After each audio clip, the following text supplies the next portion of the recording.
2017. This Lake Forest City Council meeting and the regular meeting of the Housing Authority. This Housing Authority will run concurrently for the duration of the City Council meeting. Invocation. Our invocation will be led by Chaplain Jeff Hetchel of the Orange County Fire Authority. Jeff, I don't see you tonight. All right, those that would like to bow your heads and let's pray for our meeting and pray for our city. Father, we thank you and praise you for this day. We ask that you would bless the employees of our city. Father, bless those that are first responders. Father God, we pray, Father God, for the family who lost their house this last week. And we ask that you, Father, be with them and comfort them, Father. We ask that you protect those that are our first responders in our city, whether it be fire or police services, Father God, the Orange County Sheriff Department. We ask that you be present with us. Give us wisdom, Father, that we may make wise decisions. Give us the courage to always do what we feel is right. Thank you for being with us and guiding us, and give us peace and as a unified body, Father God, that we might do good for the city and the residents of our city. We thank you and praise you. In Jesus' name we pray. Amen. Amen. That will be a Pledge of Allegiance, will be by Councilman Hamilton.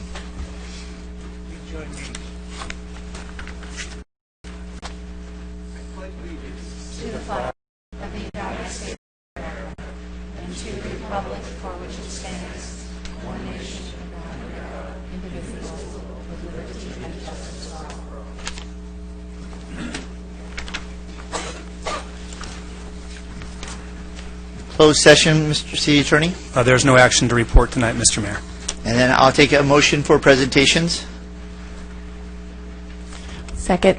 Okay, first and second. All. Who moved? Leah did. Mayor Pro Tem. Move. You second. Who's Okay, the? I'll move. Thank you. Okay, please cast your votes. That motion passes unanimously. Agenda items 3 through 5, introduction of new Public Works employees, Peggy Samantha, Saida Rodriguez, and Carol Langford, submitted by Director of Public Works, City Engineer. Thank you. Good evening, Mayor and council members. It's my pleasure tonight to introduce 3 members that are very shy. Come on up to the front. 3 new members, newest members of our department. And Peggy Samantha is our newest management aide in the management division. Peggy, kind of wave. Hi, Peggy. Yeah, Peggy's actually been with the city for 17 years, and she got a promotion from Development Services. Congratulations. We like to think it's always a promotion when you move from Development Services to Public Works. But she got an actual promotion to do that. So Peggy's wonderful and really one of the first lines of interaction with the public, as is Carolyn and Saida. And Saida comes to us from Arizona. There you go.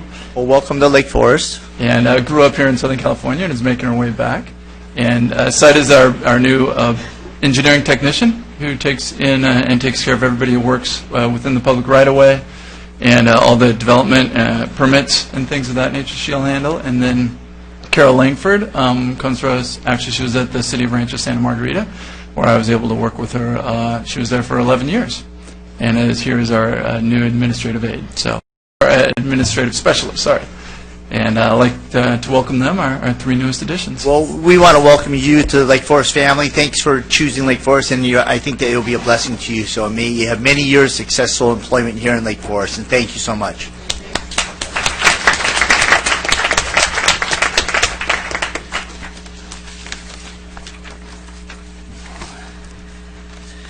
And I heard we have a new student liaison from El Toro High School.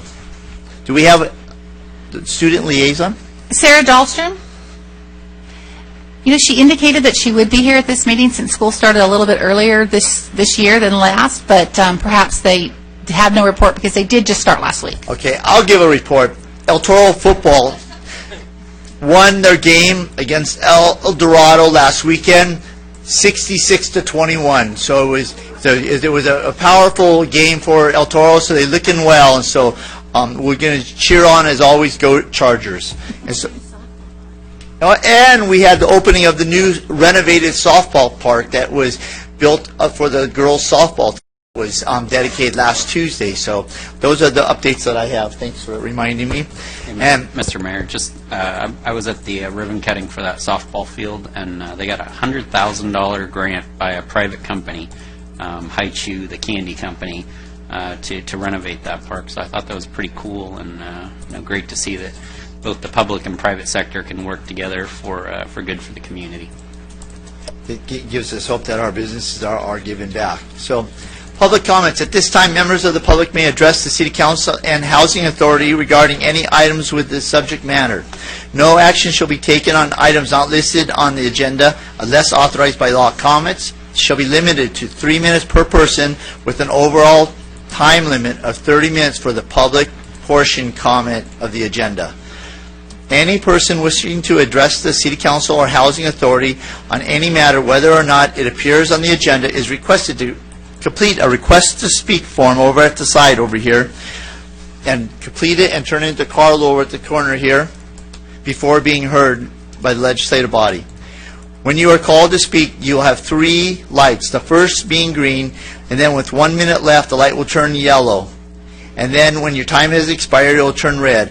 At that time, your public comment portion has ended, and we request that you conclude your comments and have saved any future general comments for future meetings. Madam Clerk, have we had any from the public? Yes, Your Honor. Michelle Stevens, followed by Dean Sperling.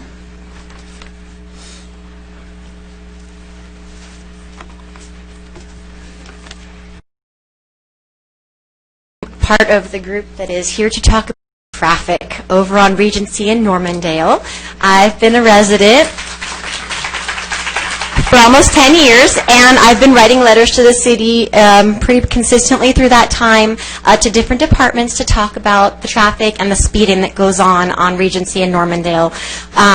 I've watched people's yards get taken out. I've watched the walls get knocked down. And we back up to Regency. I don't let my children play out there in the evenings because the commuter time, you hear them screeching around the corners. You hear the near misses. And our neighbor had someone come through their back wall, and I honestly think they would land on my kids. So after, especially what happened with the fire recently, I thought it was a good opportunity to see if we could get anything done. I've requested stop signs because there's no pedestrian crossing over there either. So you can't get safely to the soccer park there. Aside from going to Normandale and to Lake Forest, someone's going to get killed. And it's unfortunate that we would have to get to that point before something happens. But I know personally, having been writing for almost 10 years now and not seeing anything happen except the traffic sign, which again on the way here told me I was going 72 when I was going 31, it's not stopping people. I honestly think some of our younger drivers find it a challenge to see how high they can make it go. So it's not doing what we would hope. So I appreciate your attention, and hopefully you'll be able to come up with some good solutions. Thank you. Thank We you. will be. Thank you so much. Dean Sperling, followed by Becky Levy.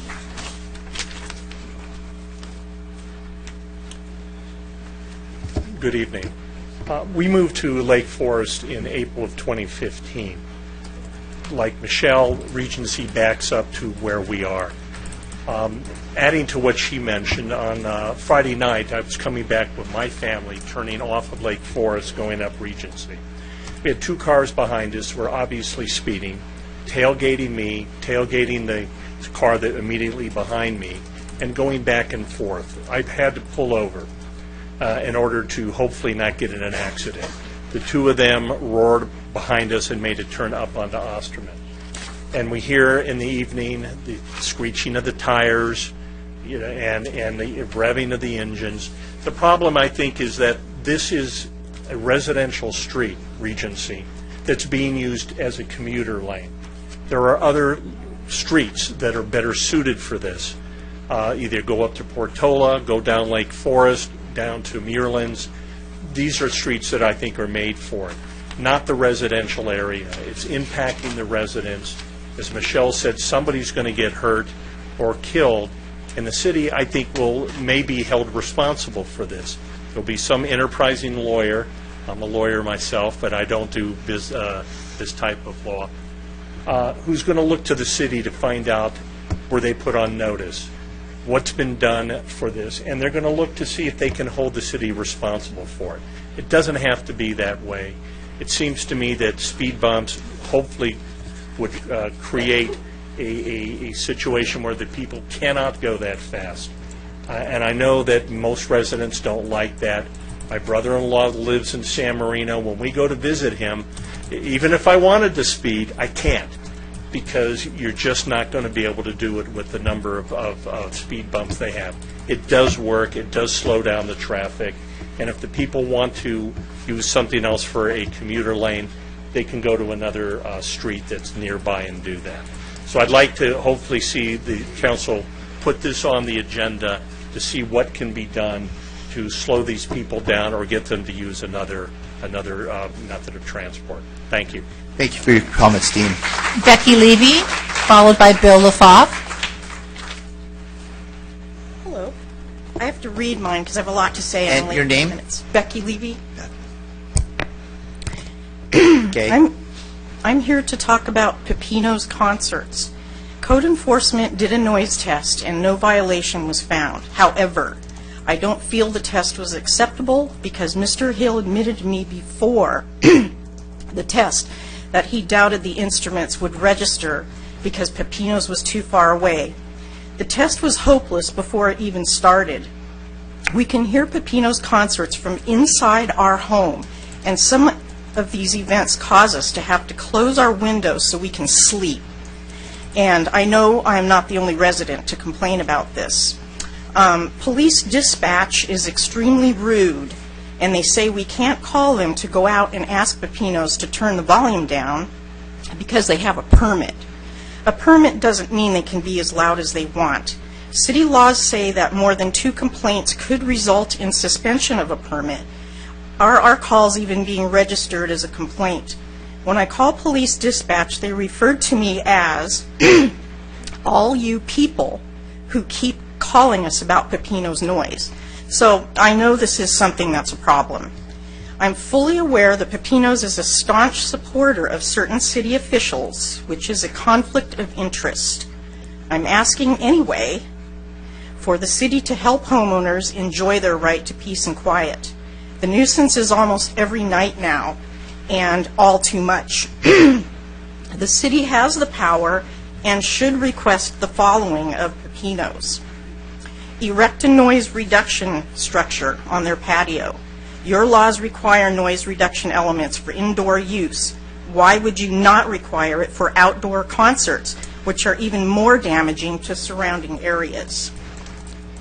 Turn the volume down. Limit concerts to Friday and Saturday. Having sleep deprivation during the work week is harmful. Refrain from bands more suited for large indoor venues. Your agenda to expand the means of live entertainment to the public is custom-made for Pepino's, but nothing has been done to protect the hundreds of existing residents and new homes surrounding this one nuisance. Instead, our fate rests on a stupid meter machine that can't feel as a person does.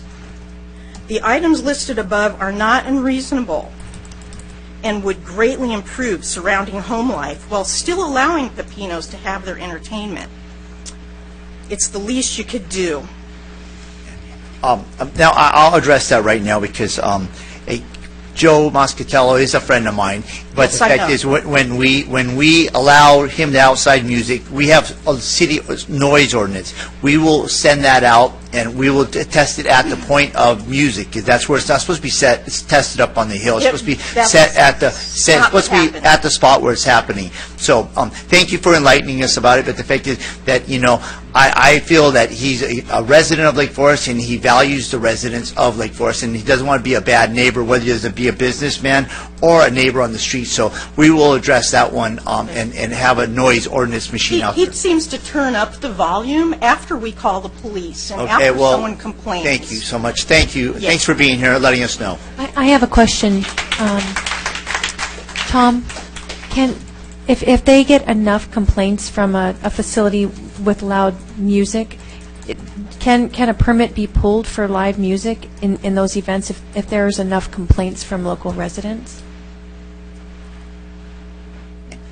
council member. I'd like to answer that question because it deals with the city's municipal code. So we have an entertainment permit for outdoor entertainment, and it specifies the activity has to comply with the city's noise ordinance, which sets a maximum noise measurement at the nearest residential property line. So that's where we would go, to the residential property line, to measure the noise. And yes, if a violation occurs, I believe the code says if 2 violations occur, then the outdoor entertainment permit could be taken away. However, we would have to establish that there's a violation. So it's a violation and not a complaint? That's right. You would have to violate the decibel limit that's set in the municipal code. Okay. Okay. LaFaw, followed by Eric Schumann.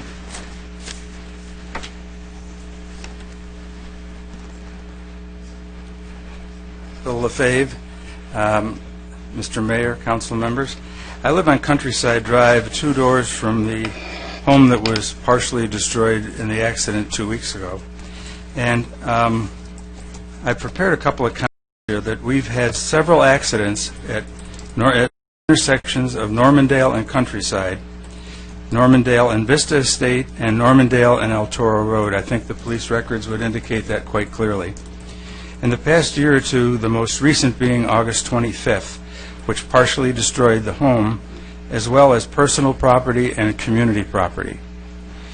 We have seen large increases in traffic after the homes on Osterman were built, then again even more after the condos on Osterman were built, and even more after the Regency homes were built by the park. Cumulatively, the traffic increases have been dramatic as drivers try to get to El Toro Road as fast as they can and use Normandale as the shortcut of choice. I think there's really 2 issues here. I think it's a volume issue as well as a speed issue. The recent incident at the Countryside home is at least the 3rd time that a vehicle has created damage to that one property due to speed, and clearly demonstrates the need for speed controls. Several cars have failed to stop at Regency and Normandale, resulting in them driving onto our association property. One time took out our irrigation controllers, and one time a tree. We then requested and received a T intersection sign, which seems to have helped in that situation. So apparently controls do help, and indicators. In addition, the increase in high-density housing in our area has created several parking issues on Osterman, is now lined with cars, as is Normandale. In addition, it has created cut-through lanes on Vista Estate, Montberry Drive, Regency, Midcrest, and Pittsford. People trying to turn left from Countryside Drive onto Normandale or from Vista Estate onto Normandale have a dangerous situation because of the speeds of vehicles traveling in both directions. On August 31st, a portable speed detection unit was placed on Normandale, and within 6 hours, a vehicle struck the unit, turned it around, and tipped it over. It didn't make it 6 hours. 2 days later, another one was placed there, and it survived 2 days that I know. There are hills and severe curves on Normandale, making this small street more dangerous than most other small neighborhood streets. In fact, it's become a raceway for motorcycles and sports cars. In addition to a traffic study, I think that traffic calming, similar to what was done on Pittsford, should be done on Normandale, as well as stop signs on Normandale, west of Regency, and east of Vista Estate. I also request that the speed limit on El Toro Road be reviewed and reduced, if possible, to 50 miles an hour. 70 miles an hour is not uncommon on El Toro Road, and we've had a couple of deaths and many accidents on El Toro Road. Lastly, I feel that the proposed addition of 800 or 900 additional high-density housing units across from Home Depot would simply increase traffic on our local streets, and Normandale doesn't need any more traffic than it already has. We continue to add high-density housing units, but do nothing to improve our bad traffic situations and our parking problems. We need and request your help. Thank you.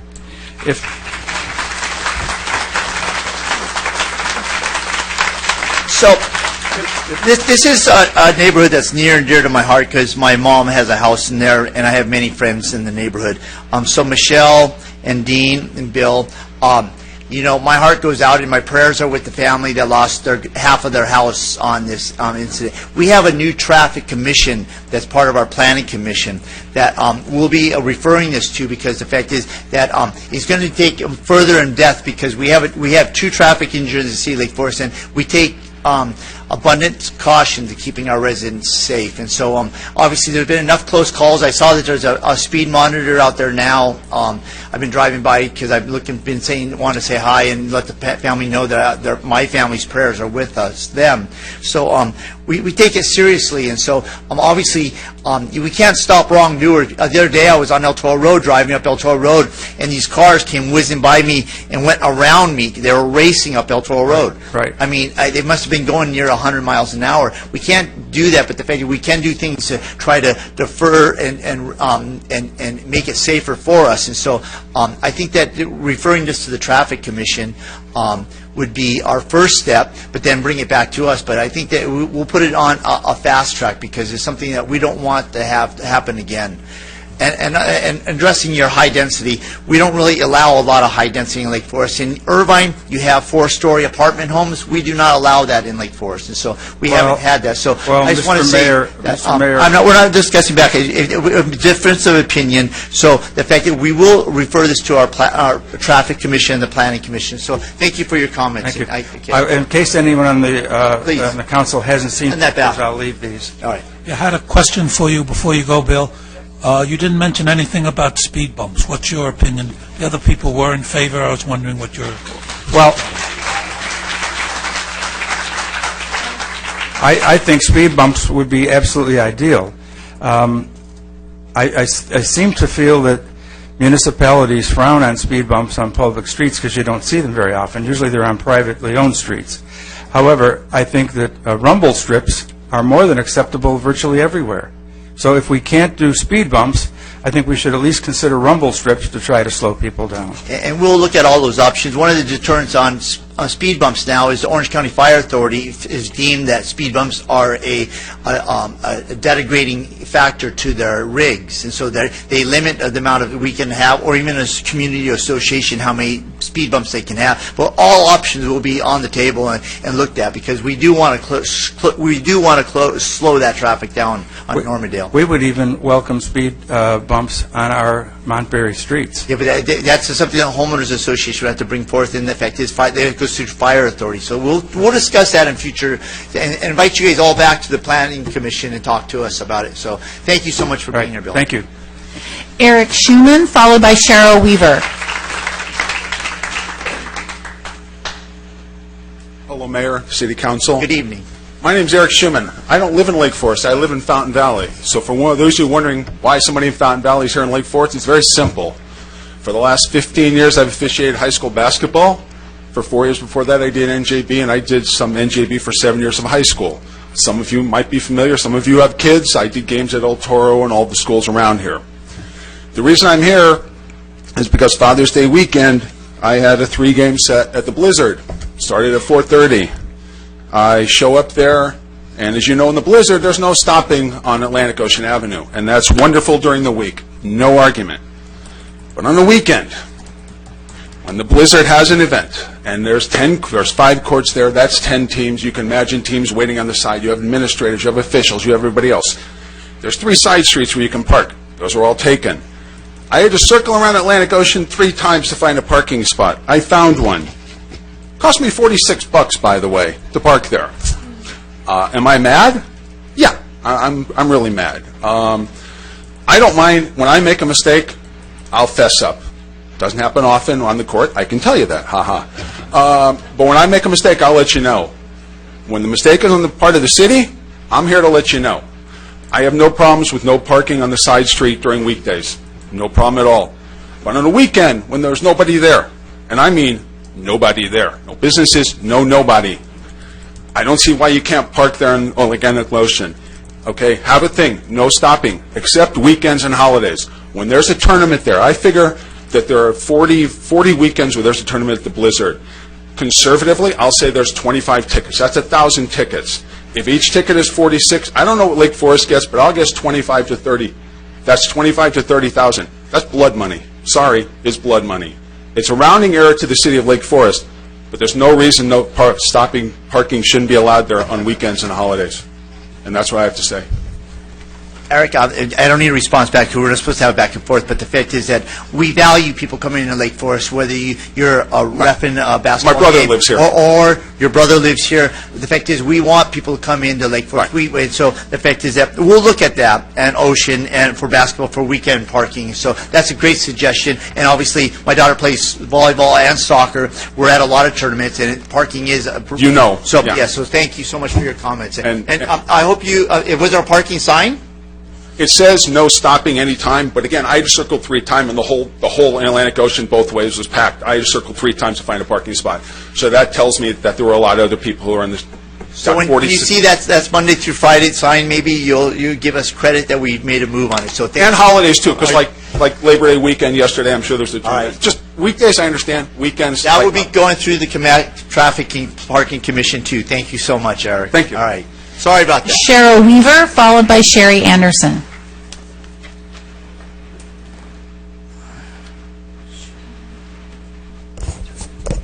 Good evening, Mayor Voigt and council people.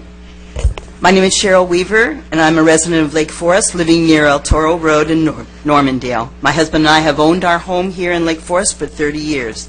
A week and a half ago on Friday, August 25th, a shocking accident occurred, as you know, at the end of our street on the corner of Normandale and Countryside Drive, just a few yards from El Toro Road.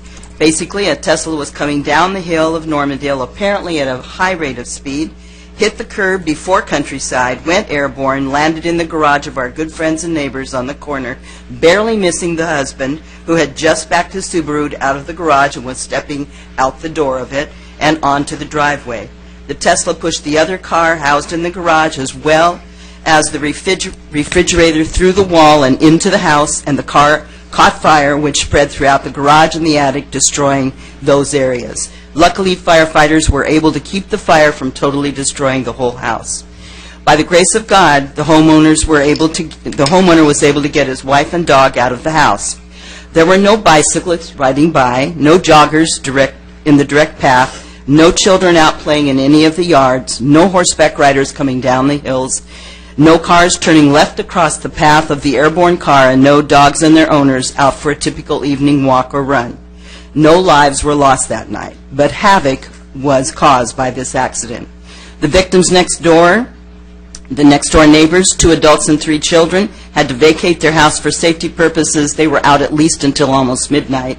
At least 2 neighbors risked bodily injury to assist the driver and his passenger.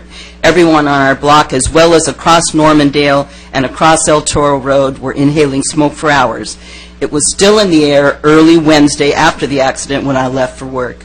Everyone in our neighborhood has been affected by this accident. Everyone in all of our neighborhoods around the area have been affected. It has been startling and upsetting to everyone. And this is just one of 3 which have taken place in this same area over the last 3 or 4 months. The key word of the problem here is speed, and it cannot happen again.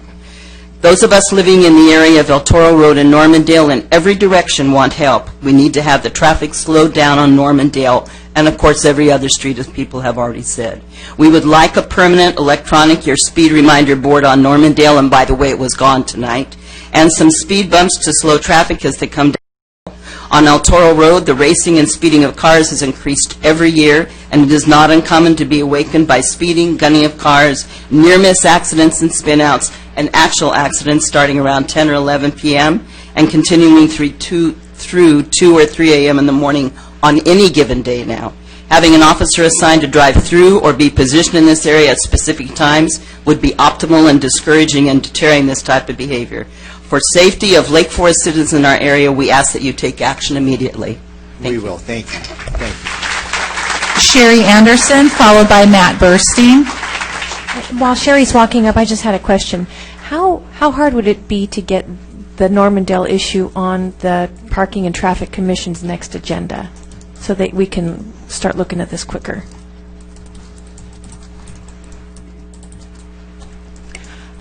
Mayor and members of the City Council, of course, members of the public are able to come and comment on any topic. So the next Planning and Traffic Commission meeting, they're welcome to attend and give input. And then we will take that in, and Public Works will start looking at the requests and come back. I mean, that's kind of what the process would be. As city council members kind of requesting a rush, do we have to wait for residents to come in and speak, or can we just have it added to the agenda? Mayor and members of the council, we certainly can add it to the agenda. We, at this, absolutely. At this point, we're obviously aware of it, and we're already working on it. So we knew this would be an issue, and we're certainly looking at that. Okay. We finally have contact information. Good. Which is terrific. So if you don't speak, I've asked the HOA. Who was it there? No, Bill. Is it Bill? Yeah, Bill. Raise your hand, just so your neighbors can see. When I was talking with the audience before, and volunteered to kind of be the point of contact. So that's what it was really helpful for staff to be able to make contact with the residents and know, so we can have some interaction, seek some feedback. So please come to the next Traffic Commission meeting. We can get some input.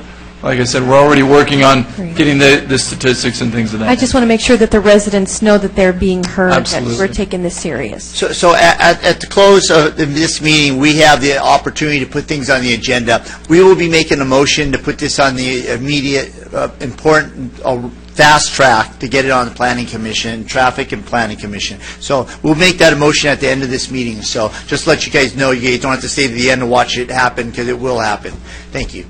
Go ahead. And I think it would be helpful to members of the audience. When is the next meeting? Yes, it's the 14th of September.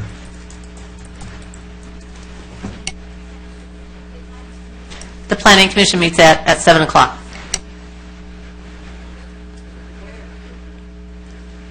Here in the City Council chambers.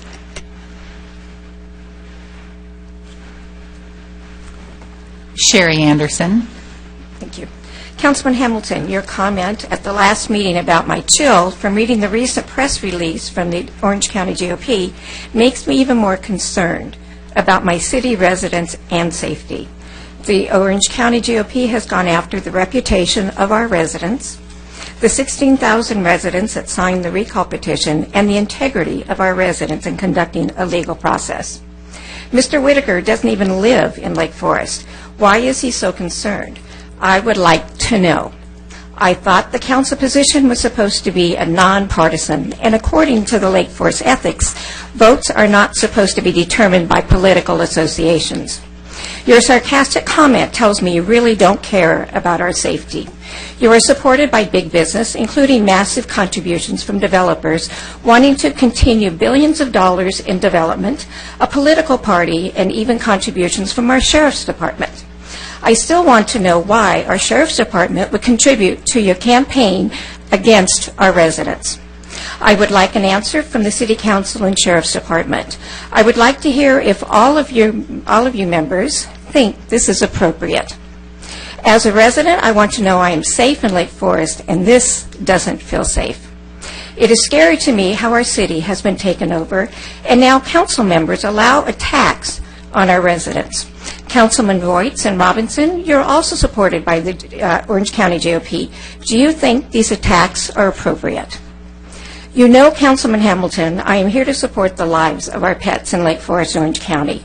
I am here because of your voting for the continued abuse and killing of our pets at the Orange County Pound, and now I don't feel safe. I stressed at the last meeting, friends and other city residents have warned me about my own safety in speaking up. Am I going to have my reputation trashed or be physically attacked, as is happening with residents that support the recall? When your supporter at the last meeting left the podium, he gave me the slit throat and chin swipe, and I take it very seriously as a threat. This first action, slit throat, is available on your recording of the meeting. Do you support this action? Again, in my opinion, our city is being controlled by big business outside of Lake Forest with a desire to continue massive development. If not, prove me wrong, and for the first time, vote against a developer, a political party or city service that contributes to your campaign. In my opinion, we are not naive. At least one councilman member quit because he got tired of the bribes. I just want to say something really quick for Sherry. I can't speak for anybody else. I can speak for myself, and I will always treat the residents with respect. When you come up to the council dais and you have something to say, I'll always hear you out. Whether or not I agree, disagree, it doesn't matter. You deserve respect, especially having the bravery to stand up before us and speak at the podium. Like I said, I can't account for anybody else's behavior, but you can always count that I will always do the right thing by you guys. And we have to set the example, because how can we expect the residents to treat us with respect if we don't treat with you with respect in return? Mayor and council. I just want to echo the Mayor Pro Tem's remarks. It's a shame, as you know, residents here have been physically attacked, recall petitioners, women who were collecting signatures were photographs were taken of them, let's say kindly salacious photographs, and posted on the web. The incident with you last time was unbelievable. We're here to represent you and to provide a safe environment in which people can come and live their lives. And I'll certainly do my best not to threaten anybody or not to make anybody feel comfortable to speak before us, regardless. And I apologize to you on behalf of the city for what happened at the last meeting. Yeah, Sherry, your passion and love for animals is evident in everything you do. So I'm sorry if that I didn't see that happen. I'll look at that tape, because obviously I care about you, and I'm astonished that would happen. But I will look at that tape, and I will take proper action on that. I'm sorry about that, really, truly. But next speaker, please. Mayor and council, we have reached the 30-minute mark per your policy. I'm just How many letting do we you have know that left? we have 6 additional requests to speak. All right. At this time, we have a 30-minute limit on our time for public comments. You're able to speak at the end, but that is a policy that we have for the City of Lake Forest to keep those agenda items that are on the agenda going forward. So, I'd like to make the motion that we go ahead and let them speak. I think people are pretty upset out here. I'll second it. no, it has to be made from the council. I'll second. Okay. So, I would like to know how many speakers we have prior to starting, because some of the boards that I sit on, of course, timeliness is important. We want to get through the business of the day, and typically what I see is that, say for instance, if we have 50 speakers, I've been in meetings where we had 200. So you can do the math. If you gave everyone 3 minutes, then you'd be sitting there for 10 hours, right? So I think 30 minutes is an arbitrary number that's been picked. I think a lot of us do stick with that 30 minutes. I think it's worth reevaluating at some point, but I think something that would be beneficial would be at the beginning, knowing whether we have 10, 20, 30 speakers. And I know that they're going to they can continue to come, but if we know what number there is, then maybe we could, at that point, limit it to 2 minutes or a minute and a half or something like that, so that we could make sure that everyone got a chance to speak. But it's just something to consider. Okay. But it's like I said, I think it's been 30 minutes since the beginning, but it's something that we haven't necessarily enforced, and so I think it's a little arbitrary to do. I know we just first started talking about this at the last meeting, and we voted against it. I'm supportive of continuing with the 6 speakers tonight, but I think that there's some value in understanding what is the totality of the speakers for that. This isn't really, this isn't our bylaws, and so I read the opening statement that's been the statement for the last 25 years for the City of Lake Forest. And so the fact is that if you hold true to that, we have agenda items, and when we have a heavy agenda, those are people that have reservations, and so we're willing to hear you. So comments in the back, please. Okay, thank you.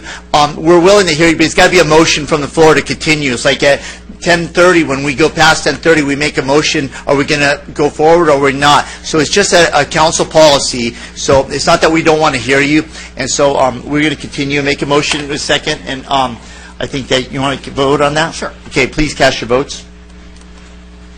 That motion passes unanimously. Matt Burstein, followed by David A. Bass. Thank you, Mayor and Council and neighbors. I'll try and make mine quick. I'm here representing Normandale Community Association. We've lived here since '94. I second everything that's been said. I will want to add a couple brief notes. We've had additional liquor sales and bars in the area, which has increased drunk driving through our neighborhood. And if we're concerned about the fire authority being slowed down by speed bumps, they will likely still want them if they're not going to come pick up my dead daughter's body, who has to go play soccer just like your daughter has to play soccer in the field. Thank you. Thank you. Like we said, we care. What is his name? David A. Bass, followed by Anil Patel.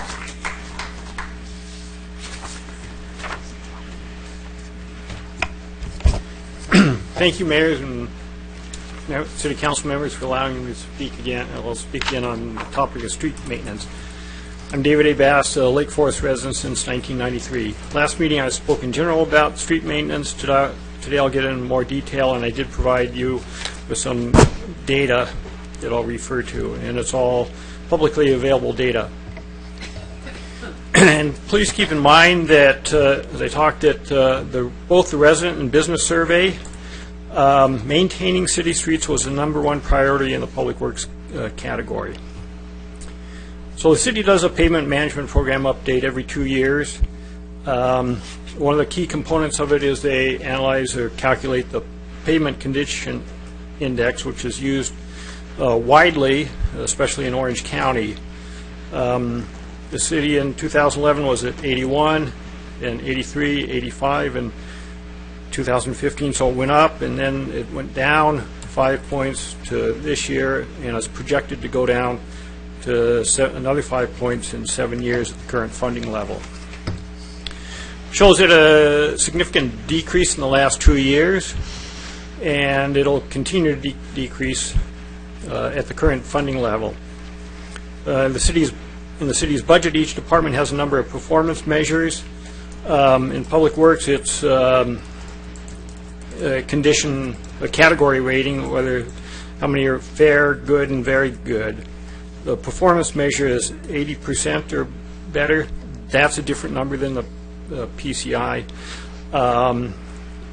In 2017, it was 96%, down from 99%. And I'd submit to you that if you went to an 80% category rating of fair or better, the PCI would probably be down to about 65%. Clearly, something happened the last 2 years on the streets. Fund balance and funds for the streets, both Measure M and gas tax, are now $3 million as of 2016. Money's available. There's new money coming available with the increase in the gas tax, but that is only about half of what is the report says is needed for to stay at a PCI of 80%. So, suggest the following: establish a goal for the pavement condition index in the city budget, and then fund at that level. And I think there needs to be a significant shift, and the city council needs to provide this direction in what the city does with respect to pavement management. You may need to reduce the number of zones to get the work done, or something else, and you need to start now. You have the data, don't wait another year or two. And as a word of caution, don't let your legacy be that the streets deteriorated. Thank you. Thank you for that best policy practice. You know, if you could send me this so I can send it forward in hard and digital form to Mr. Wheeler. Which form? Oh, that. Okay, yeah. Okay. Thank you. Okay. Anil Patel, followed by John Ugren. Neil? Yes. Good evening, Mr. Mayor, council leaders, community leaders, and fellow neighbors. I'm a resident of Lake Forest for the past 10 years now. My wife grew up in Lake Forest and lived here for about 40 years. I'm also a business owner in the city of Lake Forest. I'd like to speak to you tonight about the traffic issues on Regency and Normandale. My neighbors, Michelle and Dean, have spoken quite eloquently about the traffic issues and possible ideas to solve some of the problems. But unfortunately, I'd like to be the face of the neighbor that's had to live in fear with having a car come through their backyard block wall, because it's happened to me. It happened to me about a year ago. Just imagine, if you will, waking up at midnight to a loud, thunderous sound and not knowing what's going on, and your whole family, including kids, I've got 2 kids, 10-year-old and 8, screaming and panicking, not knowing what that loud, thunderous sound was. So myself and my neighbor, Henry, went out to see what it was, and of course, as you're all familiar, about a year ago, a car slammed into the back block wall of my property. I live on Canterbury with the house backing onto Regency. The vehicle left about a 15-foot gaping hole in my backyard block wall, another 10 feet, I think, on my neighbor's property. But because of the terrain of the neighborhood, Regency is slightly higher up in elevation. Our house sits a bit lower. Luckily, the car did not come all the way down into the house. Otherwise, there would have been more damage. But I live in fear, my kids live in fear that this may happen again. I know the odds are probably not likely, but there is that slim chance that what if this were to happen again. We play in our backyard almost on a regular basis. The fact that the cars are just, the volume of cars, the speed of the cars, and I think some of my neighbors have spoke to it also, whether it's a shortcut, it's a fast track lane, or just the volume of people have increased in the neighborhood. But I'm enlightened to hear that there's some ideas proposed and possible discussions in the future. Thank you very much for your time and consideration. Thank you for coming. John Ugrin, followed by Larissa Fellett Clark. Mayor, City Council members, I'm John Ugrin. I live on Coventry Lane, which is the extension of Brighton Lane that runs right up into Regency. My wife and I walk Regency virtually every morning, sometimes every evening. Between the hours of about 7 and 9 in the morning, it turns into a speedway. People turn that corner and just jam it down that street. It's about a quarter-mile drag strip length, so they're trying to get as fast as they can going. We're pretty in jeopardy when we're walking on the sidewalk, and it's a little bit scary, and especially now that something's really bad has happened to the house in Montberry. So I just wanted to put my name on the stamp here to reiterate that we're very concerned. I can probably count on my right hand, the number of times I've seen a patrol car in our area sitting on the side of the street, just making a presence known. So when the people who don't live in our community drive through our community going a million, they might see that we really care, that we're concerned about speed and accidents, and we're going to hopefully do something about it. And we appreciate your attention to that. Thank you. Thank you. Before you go, I was just going to ask, were you saying that they were speeding toward Normandale or speeding toward Lake Forest? Both. Which, okay. They do both. They come around that top corner when you're coming from Lake Forest. They come up around that corner, and it's pretty much a blind curve. And we have to pick a place to cross the street pretty far up so we can make sure we get across. And you can hear them when they come up off of Normandale coming the other way, too. So it's both ways, and it's quite bad. So I hope maybe you guys can have a field trip and go up there and take a look about 7:30 in the morning. It'll be eye-opening. Thank you, John. Thank you. Larissa Fellett Clark, followed by David M. Bass. Good evening. Larissa Fellett Clark, resident since 1998. I'm coming to bring all those behind me hope, because my daughter was in a school crosswalk on Rockfield as a pedestrian and got hit by a car. Wow. And I fought and fought for 9 years to have the city fix that crosswalk, and they did last week. You like the lights? I would like, woohoo! So first, I would like to say thank you, Tom. Well, first, thank you, Dunnick, for retiring, because that's why this happened. And then thank you, Jim Gardner and Leah, and Dave Rogers, who isn't here, but he came to the neighborhood, and the crosswalk is and the lights flash, and I'm very happy, and I would like to say thank you. Thank you to the city manager. Thank you to everyone in the city. It was 9 years, and I'm blessed. My daughter's doing fine, too. The next thing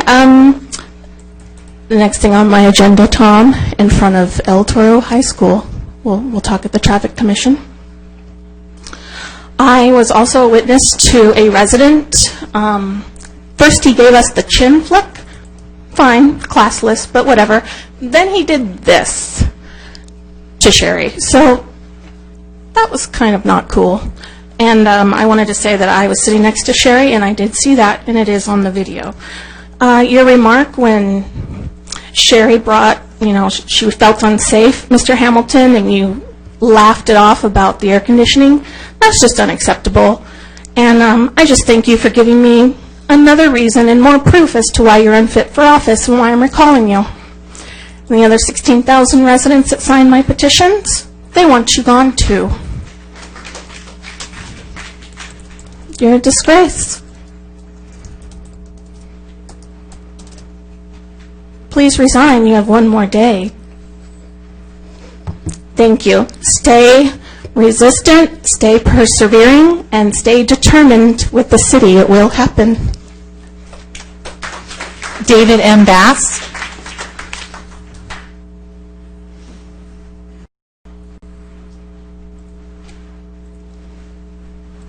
Good evening, everyone. This is the public portion of the comments. So these are just the nice part about the NJB, right? Okay. And just to let everybody know that it's actually going really well. The free season ended and went really good. I had a good turnout, and people are now starting to enroll through both the city's website, my website. So it's looking good. The season will start officially, we'll pick teams and stuff on 10/1. Right? So you can see me for any other details. Okay. That being said, I would just like to take a brief second to on my way up here, I kind of had an objection to not allowing public comments to continue to go on and on, because last week they did forever and ever, and I had 2 specific items I wanted to talk about, and I ended up being here for 4 hours, right? Seems like okay, so I was called a clown by someone. I didn't find that very appropriate. I found that offensive, derogatory, threatening, whatever you want to call it. I might want to ask for an apology. But that being said, I also came to bring an education, if I will, because everybody seems to be talking about this recall and this word called democracy. And when we began this meeting, we started with a pledge of allegiance to the flag that represents the republic. These republics of these United States, right? And the Constitution guarantees a republican form of government. So some of you keep going around using this democracy. We need to stand up for democracy. That is a subversion of the existing order. Or you just don't understand the difference of what mob rule and representation mean. It's not for me to decide. It's for you to get an education about. And that includes the people behind me who are talking about taking someone out of office who has been elected lawfully by people who thought he was capable of doing the job.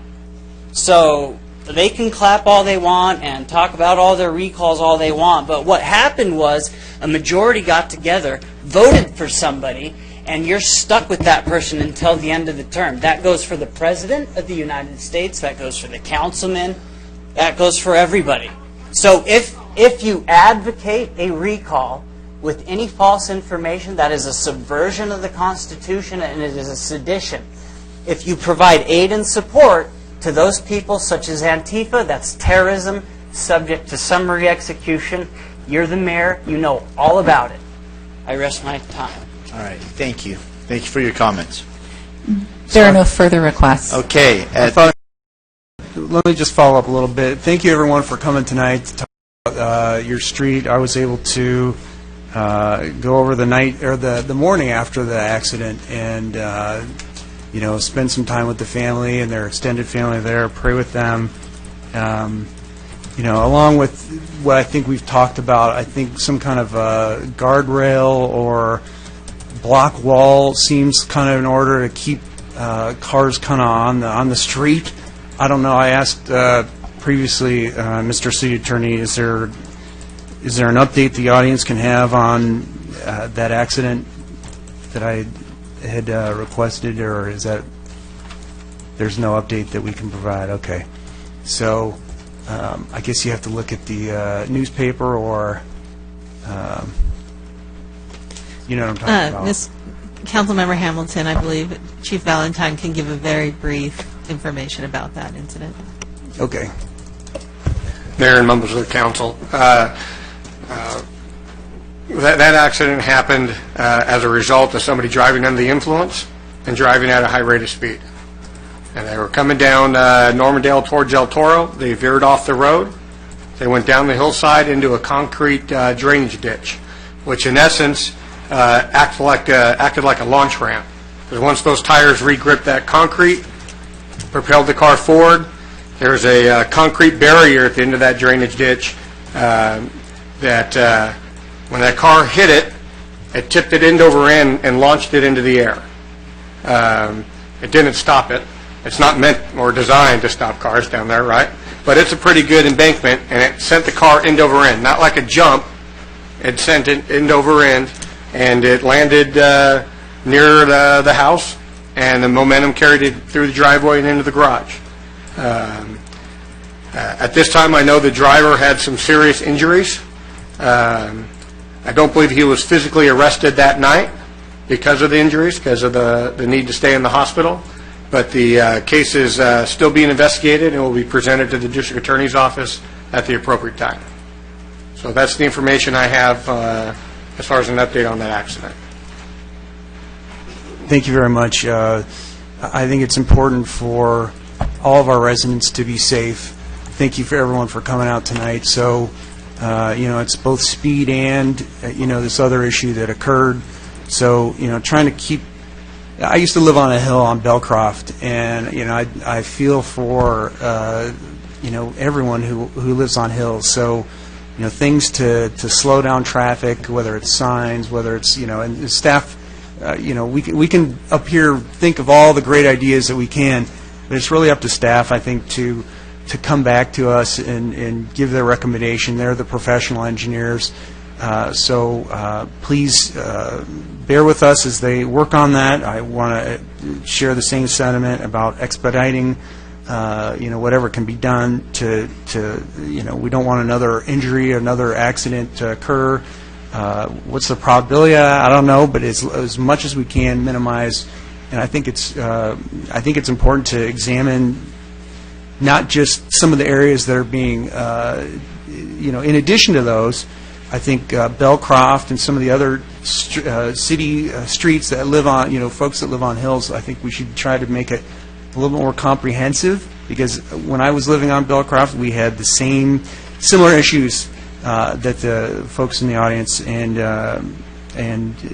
just on another note, if someone is, we don't want anyone feeling threatened in the audience. So whether it's being called a clown or making those gestures, so both of those folks, we need to do a better job at making sure that those are handled and people are not threatening.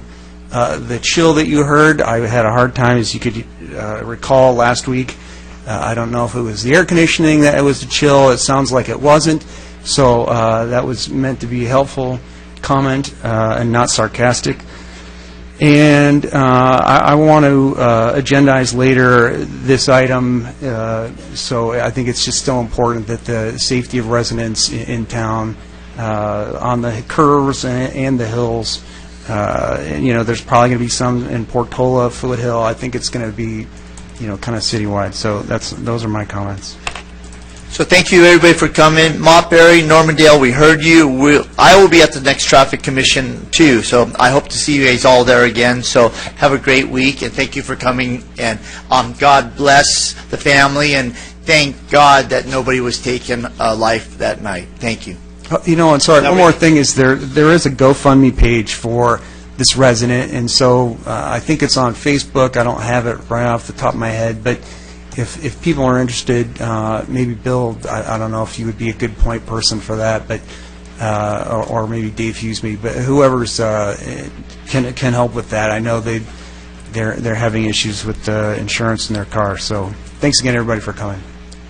At this time, it brings us to item number 6, the warrant registry. All matters listed in the warrant registry are considered routine and will be acted by one vote. There will be no separate discussion of these items unless a member of the City Council, the public, or staff requests specific items to be removed from the warrant registry for a separate action. Have there been any requests from the public? No, sir. Council? I'll entertain motions. Mr. Mayor. Moved and seconded? Mr. Mayor, I believe you have something to announce. I do. There is a warrant registry to the City of Irvine Finance Department for sharing lights and signals along Big Parkway. I am an employee of City of Irvine, but I do not work for the Finance Department. Because of the City of Irvine's public agency and because I do not work for the department in question, I have determined that I have no interest in this warrant and I can vote on this item. Thank you.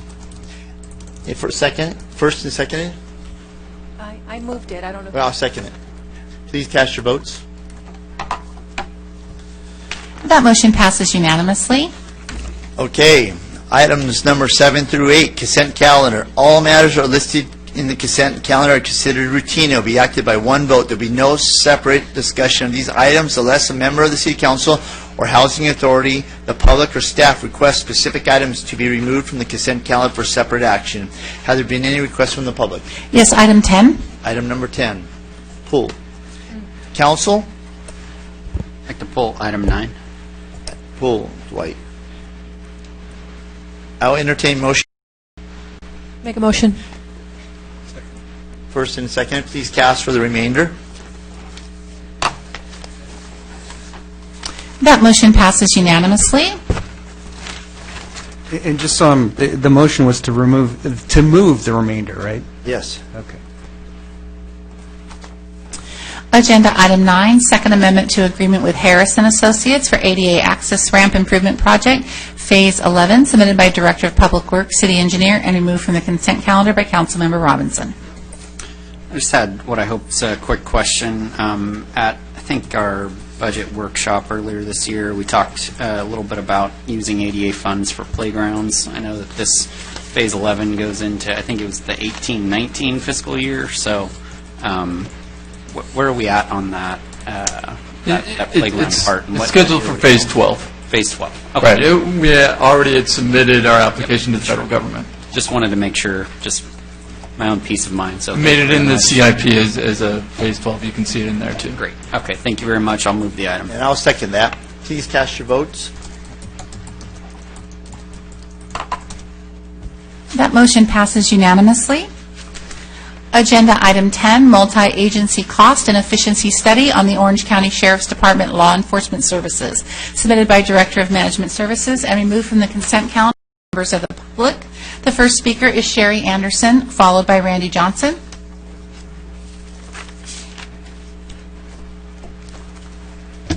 Okay, as a resident, it's only right to review the cost efficiency of the Sheriff's Department. It's called Good Business, Doing Good Business. 13 other Orange County cities review the costs, so I don't know why it would be a concern. I'm sure you have good records and would welcome a review.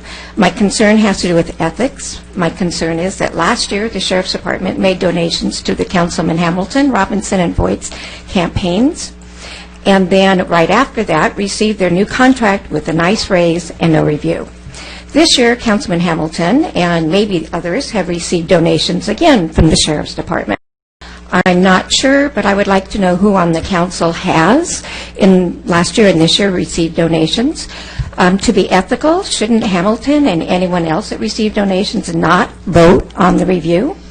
The city website states it is central to gaining and retaining the public's trust in the city's government that public servants seek to avoid even the appearance of impriority.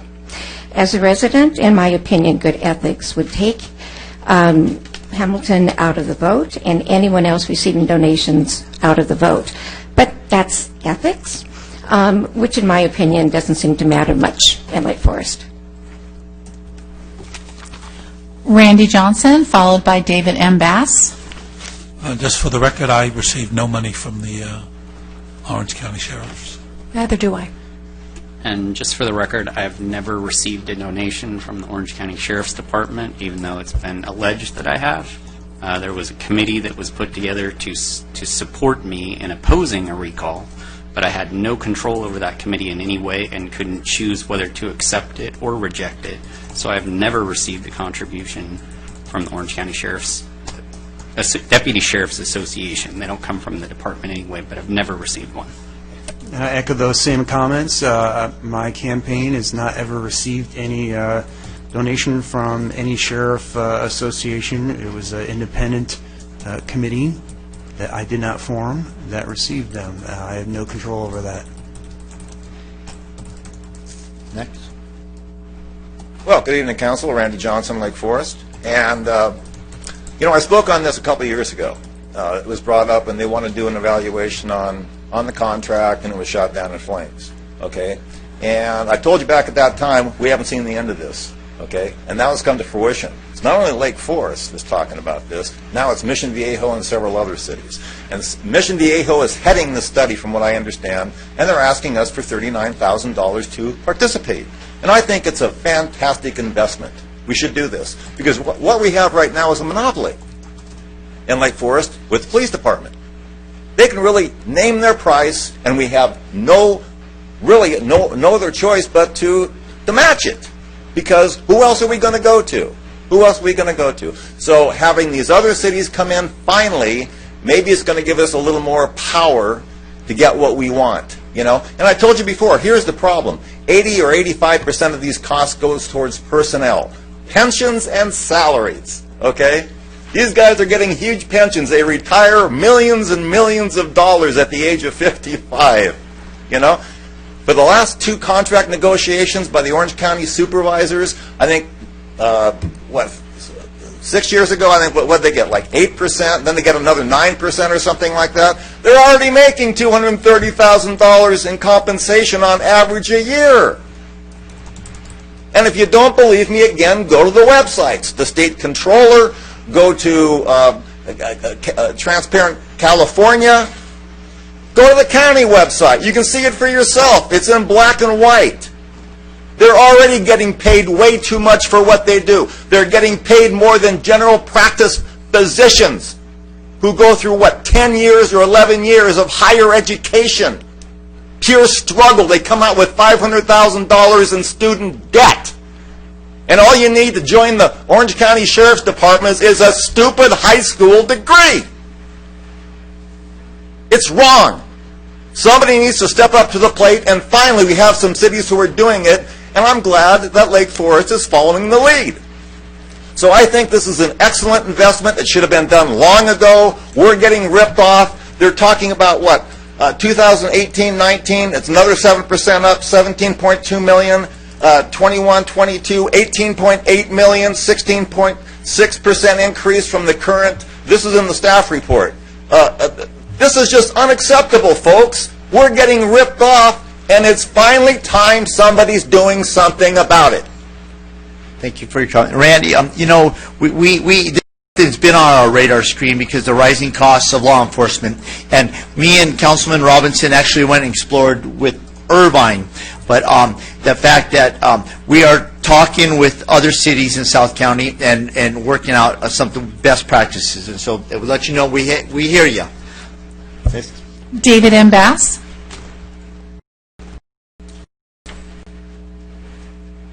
All right. Hello again, David M. Bass. I like listening to him. I don't always agree with him, but that's not the point. The point is that he does his research, and I'm open to hear it. But what I wanted to bring to everyone's attention is that we actually have a simple problem here. That the California Constitution says that you shall elect the sheriff. Some other stuff, right? So it must be elected, right?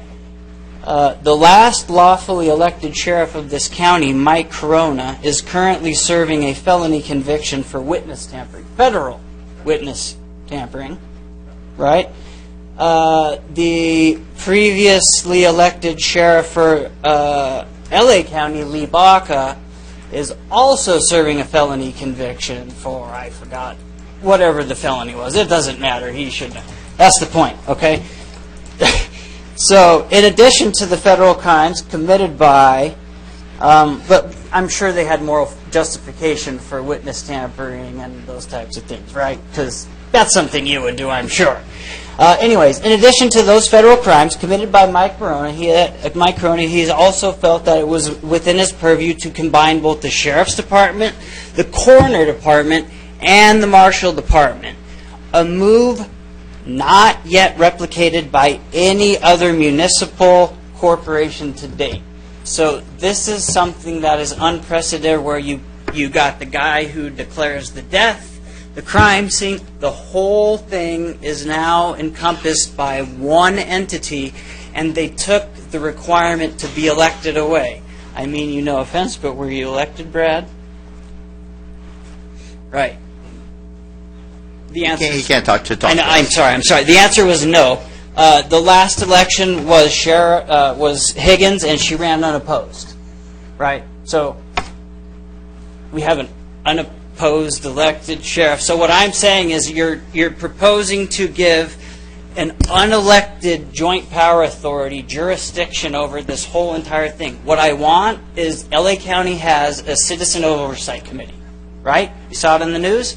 I want an Orange County Oversight Citizen Police Oversight Committee, so that we have jurisdiction to review cases where a defendant comes in and alleges some violation of, like, 18241 or any number of the things that the police do, that they could have full jurisdiction to review the case, just like LA County. I'm not saying it's a bad idea, or that we shouldn't look at cheaper ways to fix this problem. The point is, All right. Elections are required. We got the point. Thank you, David Bass. By the way, the difference between a sheriff and a cop is an election. All right. The difference Thank you. between America and North Korea is an election. All right, thank you. Martin Henderson.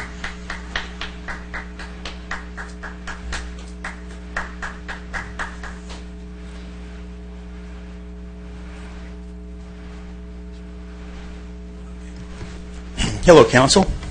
Appreciate the comments by Council members Robinson and Hamilton tonight, stating that they had not accepted any money from the Sheriff's Department. However, they have been beneficiaries of the Sheriff's Union, and in recall literature that went out on their behalf, they actually credited in the Lake Forest News, which was a mock newspaper. It was meant to look like a newspaper, but instead it was a piece of anti-recall propaganda. There was an actual story about how the Sheriff's Union was opposed to the recall. And I would point out that the information in this mock newspaper was quite racist and was fear-mongering, painted one of your council members as a terrorist, and basically claimed that people who supported the recall were thugs and pedophiles. And you guys did not step up and distance yourself from that message. You took the money, even though it may not have come to you directly. You took the money, you took the message, and you took it to the people. That's what happened. So what you say tonight about how you didn't take any money, we're not fools. The people that are here all the time, the people that have been following this, are not fools. I'm no fool. I know what happened. And you guys benefited from the Sheriff's Union making a substantial donation to the anti-recall effort on your behalf. And for you to get up here and to say that you didn't is an attempt to mislead these people. And those people, the 84,000 people out there that you were elected to represent. Quite frankly, I'm not very happy about it. And these people should not be happy about it either. And you guys are awful lucky that half of this audience has left already. You guys are the luckiest guys around because you're preying upon the ignorance of people, the ignorance of the residents who don't follow this stuff, who are entitled to good government, who should be able to take that for granted, but can't because you guys deceive them, because you guys lie to them. You guys owe these people an apology.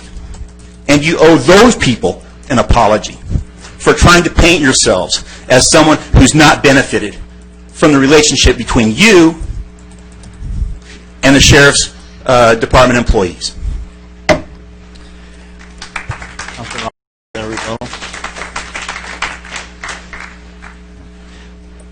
It's simply not the case. So that's my rebuttal. It's simply not the case. In fact, there was a council member that used to sit in this seat that gentleman was very supportive of, who constantly used to say that he never received money from developers, even though they spent tens of thousands of dollars on his behalf.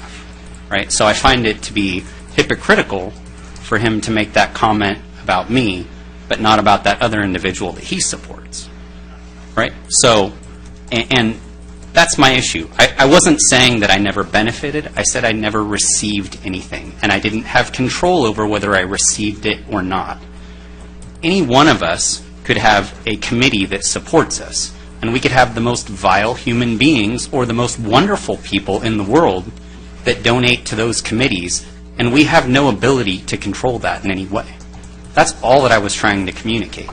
I apologize for him maybe misconstruing what I said. I wasn't saying that I didn't benefit, but I had no control over it in any way.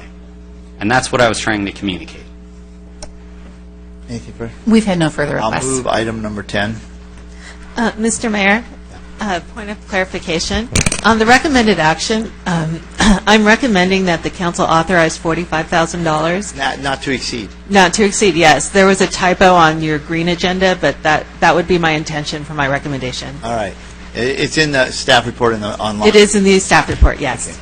I'll move that. Okay, I moved it. It's been seconded by Mayor Pro Tem. All in favor, please cast your vote. I actually have a few questions and comments regarding the item. So, my first question is with respect to just how this all came about. I mean, I know that we've had a few discussions about the sheriff's contracts over the years, and I know that at one point there was a city managers and mayors committee where all of the city managers and mayors, at least in, I think, South County, were showing up. And so I'm just kind of wondering what the impetus was for this. Was it born out of some of those meetings, or is this something more recent? I think it was a continuation of those meetings. Those meetings occurred about 2013, 2014. And so with the latest series of increases to the contract, I think several cities have just been looking at their long-term finances in light of the growing cost of the sheriff's department. And so there was a desire to go in and take a look at the contract model. As noted in the staff report, the model's been around since most of South County incorporated in the 1990s, and it's never really been examined closely. And so the managers had a meeting with among themselves and talked about, this may be the time to have a study to really go in depth into what's the cost structure, what's growing the contract, what can we anticipate in the future, and are there any efficiencies out there that would bring some of the costs down, or at least curtail some of the future costs that we're anticipating. And so at one point there was a recent meeting with the mayors of all of the contract cities, with the city managers, the mayors, and the sheriff. And one of the things the sheriff said during the meeting was, well, if the cities have any suggestions, we're open to hear them. And so based on those statements, the city managers got together again and came up with a formal plan to do some kind of analysis and to hire an independent third party to take a look at the contracts. And so that's what you're seeing before you. You're seeing this MOU where all of the contract partners are getting together to do this study. There will be a project manager also hired to kind of lead this. And just, again, do some due diligence, look at the contract model as well as some other factors that are listed out in the scope of work. Great. Thank you very much. I appreciate that. I just want to point out that the sheriff said she'd be interested in looking at it, and right after that, she announced that she'd be leaving. So much for her interest. We didn't take that personally. Quick question. Who's been appointed the project manager for the... I don't know if the project manager has been formally hired. They are talking about hiring Bob Dunnick to be the project manager. But that would be hired by the city of Mission Viejo. All right, now, that would be extremely unfortunate, to say the very least, for several reasons. As obviously someone agrees with me out there. For one reason, Mr. Dunnick, for whatever skills, and however good he did for the city as a city manager, I believe his favorite expression was, well, we've never done that before.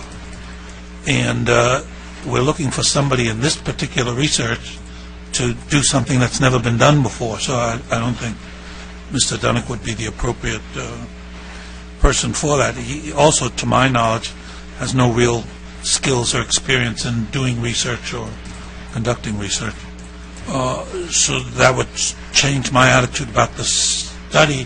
What is our ability to provide input for whom they decide to contract with in the first place and who the consultant? There's two aspects. There's the contract, the study itself, and the consultant. And what input will we get, if any, into that process? Well, we're one of 13 cities, and so if the council would like to give its feedback to Mission Viejo to consider, or the group to consider, you could certainly do that. But ultimately, we're one of 13.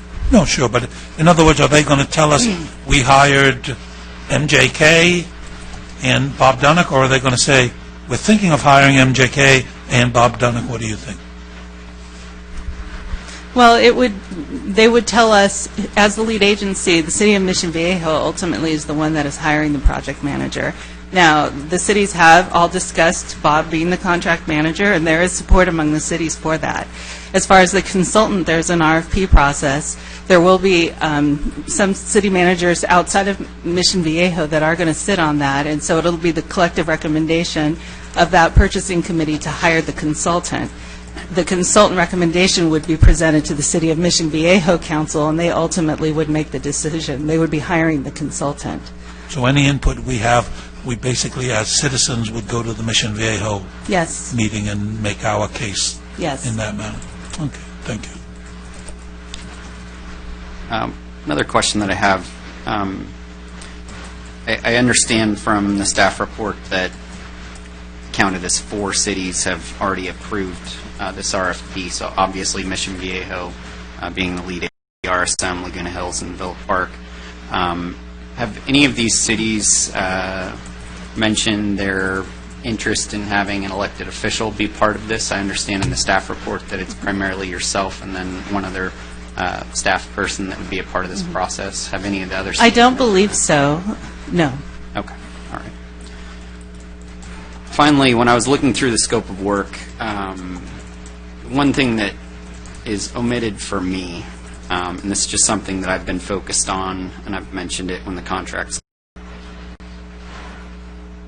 I think there's a lot of good things that we'll be looking at, but I've mentioned this to the sheriff directly as well, but I think there needs to be focus on technology, and I don't know what feedback we can have, but I think there needs to be a really serious discussion about what we can do from a technological perspective to improve our policing. And I know that it's something that the Sheriff's Department's doing on a regular basis. Police departments are doing it constantly. Technology is moving at a rapid pace. And, I've brought the example up, a few times in the past, but it's kind of like going from, 100 plus years ago being on a horse to bicycles to motorcycles to cars, or it's, CB radios to cell phones to, GPS programs, pinpointing where crimes might occur. We had some residents that were here today talking about speeding at particular times of the day. How can we capture all that kind of data so that we can become smarter at how we police and provide public safety rather than just sheer numbers and volume. We know that just the mere fact that Orange County is becoming such an incredibly expensive place to live makes it a challenge for everyone who needs to provide services for us, whether it's city staff, whether it's our public safety officials. I think the most recent number that I saw in the Orange County Register, give or take 10,000, you needed to have roughly about $160,000 annual income to afford a medium-priced home in the county of Orange. So, of course, everything's becoming more expensive. Now, my dad doesn't make that kind of money. He doesn't live in Orange County either, but if he did, he may have bought his house 25 years ago, and he would have bought it at a much lower level than I did. So clearly, I need to have a much higher income if I'm going to live in the house right next door to him, and that's something that we're all having to deal with. It's a huge challenge, but it's something that we need to be very cognizant of, that if we're expecting people to come and work here, no matter where they're going to work, but definitely in the area where we have purview, in the public arena here, we need to be cognizant of those numbers and the fact that someone who's going to be looking for a job where, of course, they're choosing to do it, it's something that hopefully they have a passion for, a desire for, but at times they're going to put their life on the line, right? And we have to be able to expect that they're going to be able to earn a wage where they can raise a family here, where they can afford to potentially own a home at some point. And so what that means is that we're going to have very expensive costs for staff, and especially, I think, for public safety, again, because they're putting their lives on the line. And we're having to grapple with that number. I know for a lot of people it's hard to look at a six-figure salary, especially when you've been working your whole life and maybe you've never had one. You say that's a ridiculous amount of money. And it is, but so is a $700,000 house. It's a ridiculous amount of money for a home. But that's reality. That's what we all live with every single day. And so to attract the people that we need to be looking at those numbers. So it's just like everybody else. I mean, I don't want to see one aspect of the service that we provide consuming our entire budget. I'm pretty sure that the sheriff understands and the department understands that if that continues to occur, it's going to put many cities on a road to financial disaster. So I think that this agenda item is a great one. It needs to be worked on. I think that it's gone through the process very well with all the communication that's occurred, again, between the mayors, city managers, and so forth. And now we can finally get to a point where collectively we can look at this as a unit, and who knows what's going to come out of it.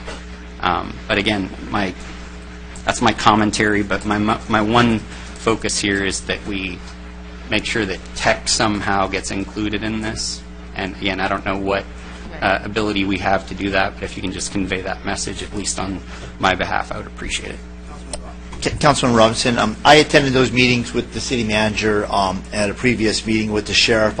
The main concern of South Orange County cities that came together for this meeting with city managers and mayors was the rising costs of law enforcement and what we can do to share services and bring forth. Technology was highly talked about, so just to let you know that's already being talked about. In this meeting, this budget, what's going to be on the line here is ways that we can share services, how we can integrate best practices, and upgrade into more high-tech kind of law enforcement. So that's what they were moving towards, and so obviously the money that we spend on this be, as one of our residents say, well used. And so it's been first and seconded. I call the vote, please.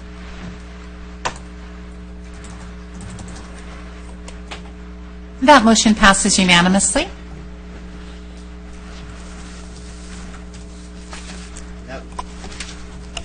That brings us to public hearing. Open the public hearing. Agenda item 12, public hearing number 2, transition to district-based elections, submitted by city clerk. Now open the public meeting. Do we have a staff report? Mr. Mayor, we have a staff report by our city clerk, Stephanie Smith.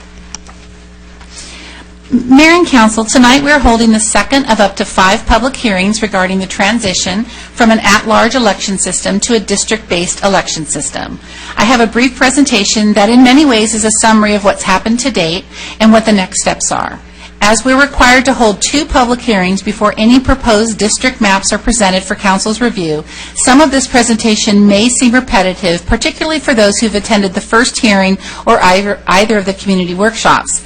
But because this is just a summary, I would encourage anyone who did not attend the first hearing or the workshops to watch the video of the August 1st City Council meeting online or to contact the City Clerk's office if you want additional information. As you know, Lake Forest, like many cities and districts across the state, is transitioning from at-large elections to by-district elections. Based on council action and direction, this transition will occur in time for the November 2018 general municipal election, where there are 3 seats up for election. This process includes up to 5 public hearings, the community workshops, the public's ability to submit their own maps, and adoption of an ordinance making the transition official. In reviewing the timeline, you can see that we've held the first 2 public hearings and conducted the 2 public workshops. We've held the first hearing and conducted the 2 public workshops. Moving forward, the deadline to submit maps is Tuesday, September 19th, with maps then be published for everyone's review on September 24th.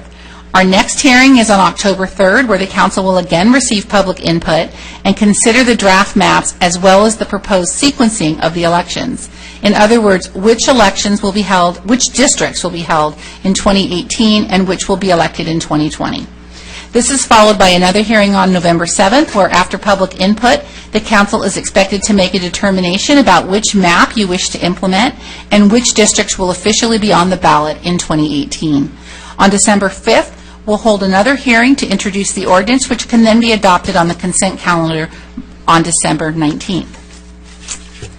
At the first public hearing and during the workshops, there has been a lot of discussion about how the districts may be drawn. District boundaries are governed by federal and state law, primarily the Federal Voting Rights Act, which states that districts must be of relatively equal population. Secondly, there is traditional criteria that has also been considered and found to be appropriate to consider through various legal decisions. These include the idea of communities of interest, making districts as compact as possible, ensuring districts are contiguous with no floating islands, and that utilize visible natural and man-made boundaries, such as the 241, Serrano Creek, railroad tracks, major streets, etc. The council may also consider planned future growth, although this criteria cannot be weighted more heavily than the equal population or other traditional criteria. When drawing proposed districts, we must use the census data from 2010. At that time, there were 77,000 residents approximately. That means that each proposed district would have about 15,453 people. California uses the one-person, one-vote rule, which means it's based off of total population, not the registered voter population. Additionally, map drawers may consider ethnic, race, political party, and age category data from the standpoint of communities of interest, which I'll discuss next. All of these demographic data points are available, and I'll include information on how to find them at the end of the presentation. So, what is a community of interest? A community of interest is generally defined as a neighborhood of community of shared interests, views, problems, or characteristics. These might be school attendance boundaries, areas around parks and other neighborhood landmarks, common issues such as neighborhood activities like HOAs, legislative or election concerns, or perhaps shared demographic characteristics such as ethnicity, levels of income, education, or linguistic isolation. After considering whether you are part of a community of interest, map drawers should ask themselves whether that community wants to be united in one district or divided across districts to have a voice in multiple elections. So, regarding map drawing tools, the process is meant to be inclusive of the community, and we have a variety of tools to make that happen. Residents can submit a paper-based maps, and there are packets of paper map information on the table in the back of the room. These packets include the demographic data that I talked about earlier.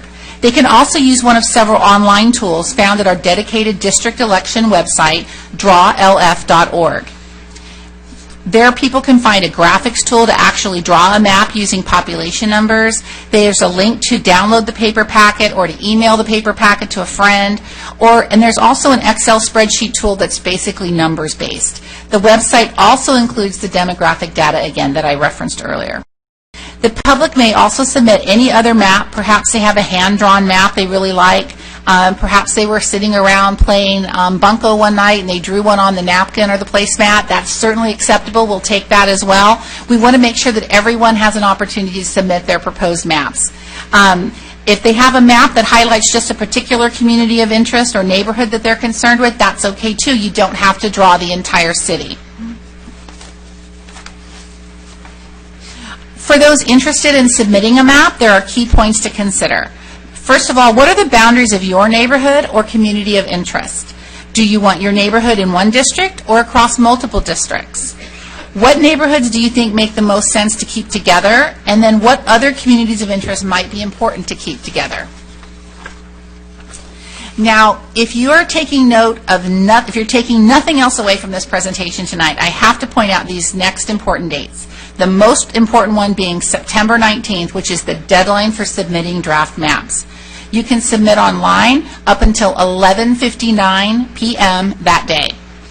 If you're submitting a paper map, make sure you get it to my office or email it to the demographer's information, which is part of the paper packet, before the close of business that day. Then you want to watch the city's district election website, drawlf.org, for draft maps on September 24th. The maps will also be published on the city's website the following day. Finally, the City Council will consider the proposed maps at 2 separate public hearings, the first of which is October 3rd. And that concludes my presentation. I'd be happy to answer any questions that you may have either now or after we hear from the public. We do have requests to speak. Okay, well, I'd rather accept public testimony, so from the public, any questions? David A. Bass, followed by Randy Johnson.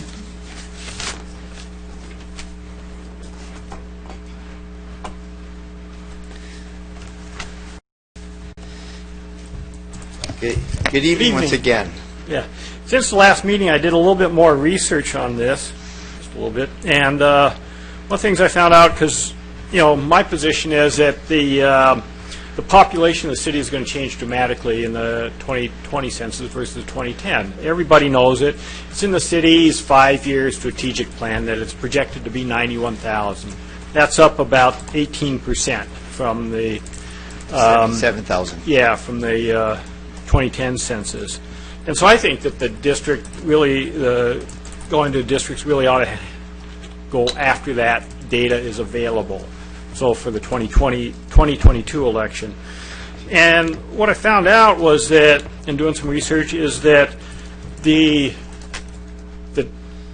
initial driving force towards district election was not by the attorney Schenkman, but it was by the council. The council actually discussed it for a little bit, and then the city got a letter. I think there was a month or two that transpired before the letter was received. So I think since the council was sort of initiated this, it seems to me that you have the ability to determine when you might want to implement it. If the attorney objects, my suggestion is just let them sue, and then in the court just ask for it to be delayed for the reasons that I stated for the census data, because you know it's going to change, and so it just, to me, it just makes sense to do it one time. You're not paying demographers twice. You're not paying other people to watch it twice, and all that kind of stuff. So that's my suggestion. That's a great suggestion, Mr. Bass. City Attorney, could you respond to that one a little bit about if we delay? We know that in 2020, we're taking the statistics from the 2010 census of what our population was, and because of the growth in 2020, there'll be another census that will come forth, and in 2022, we'll have to redistrict again. So it continues on, and so you want to postponing it if we could? Mr. Mayor, Council, the Speaker is correct. In 2020, we'll have to readdress any districts based on the new census. As far as delaying the initial districting process until 2020, There is, as of yet, no plaintiff. There's certainly been a threat of litigation by a law firm. If there is a delay, there's always a possibility of litigation. We certainly don't know that would be the case until it comes. The failure of the council to proceed at this point to districting does potentially expose us to litigation and does eliminate the protections of Elections Code Section 10010, which creates a cap on attorney's fees and expert witness fees if we move by certain deadlines. Thank you. Just to follow up on that, as we've been over the time, discussing the issue, my opinions have changed on almost everything. So I can't say now that this is my final word. But today, in following up on what Dave had said, I'm inclined to say that, again, with Councilman Robinson's original idea, the closest we can stay to what we're doing is the 5 districts, no citywide mayor. I thought that was a good idea. I still think that's a good idea. I think we need to put that into motion in 2018, just as we're moving in that direction. But I don't think on the ballot we should have the vote in 2018. I think we put that on the ballot in 2020, because by 2020, people will have had 2 years with the districts. They'll really know how happy they are and how well they like it. I did a poll on my Facebook page. Obviously, there's, it's limited by that factor, but more than half the people said they really didn't have enough information or experience to make a vote on it. And I think that's true. And I think if we go ahead and do that in 2020 based on what people think in 2018, they will be voting on something they haven't experienced. So, again, taking on from what David said, 5 no mayor in 2018, vote in 2020, now that we've had 2 years of experience with it, and then go ahead in 2022 with whatever we vote on in 2020. That has several advantages, not the least of which is we don't change 3 times. That would be crazy. It sounded right at first, but once you think it out, so it saves us changing 3 times. We only change twice, and it also means that in 2020, people get to vote with some experience. Oh, I really liked districts. I wish we had more. Or, holy cow, I wish we had less. Or, I wish we had a citywide mayor, et cetera, et cetera. So there's a basis for their voting. So I agree with a lot of what he said, and it's my own opinion and recommendations have changed in this process. Councilman Hamilton? So, thank you for that comment. Yes, and I just wanted to respond to Mr. Bass's comment. Common sense on one hand and threat of litigation on the other. We're in a lose-lose, or I don't know what situation, but it feels like a lose-lose. And before talking further about your concept, I'd like to hear the additional speakers. So, Randy Johnson, followed by David M. Bass.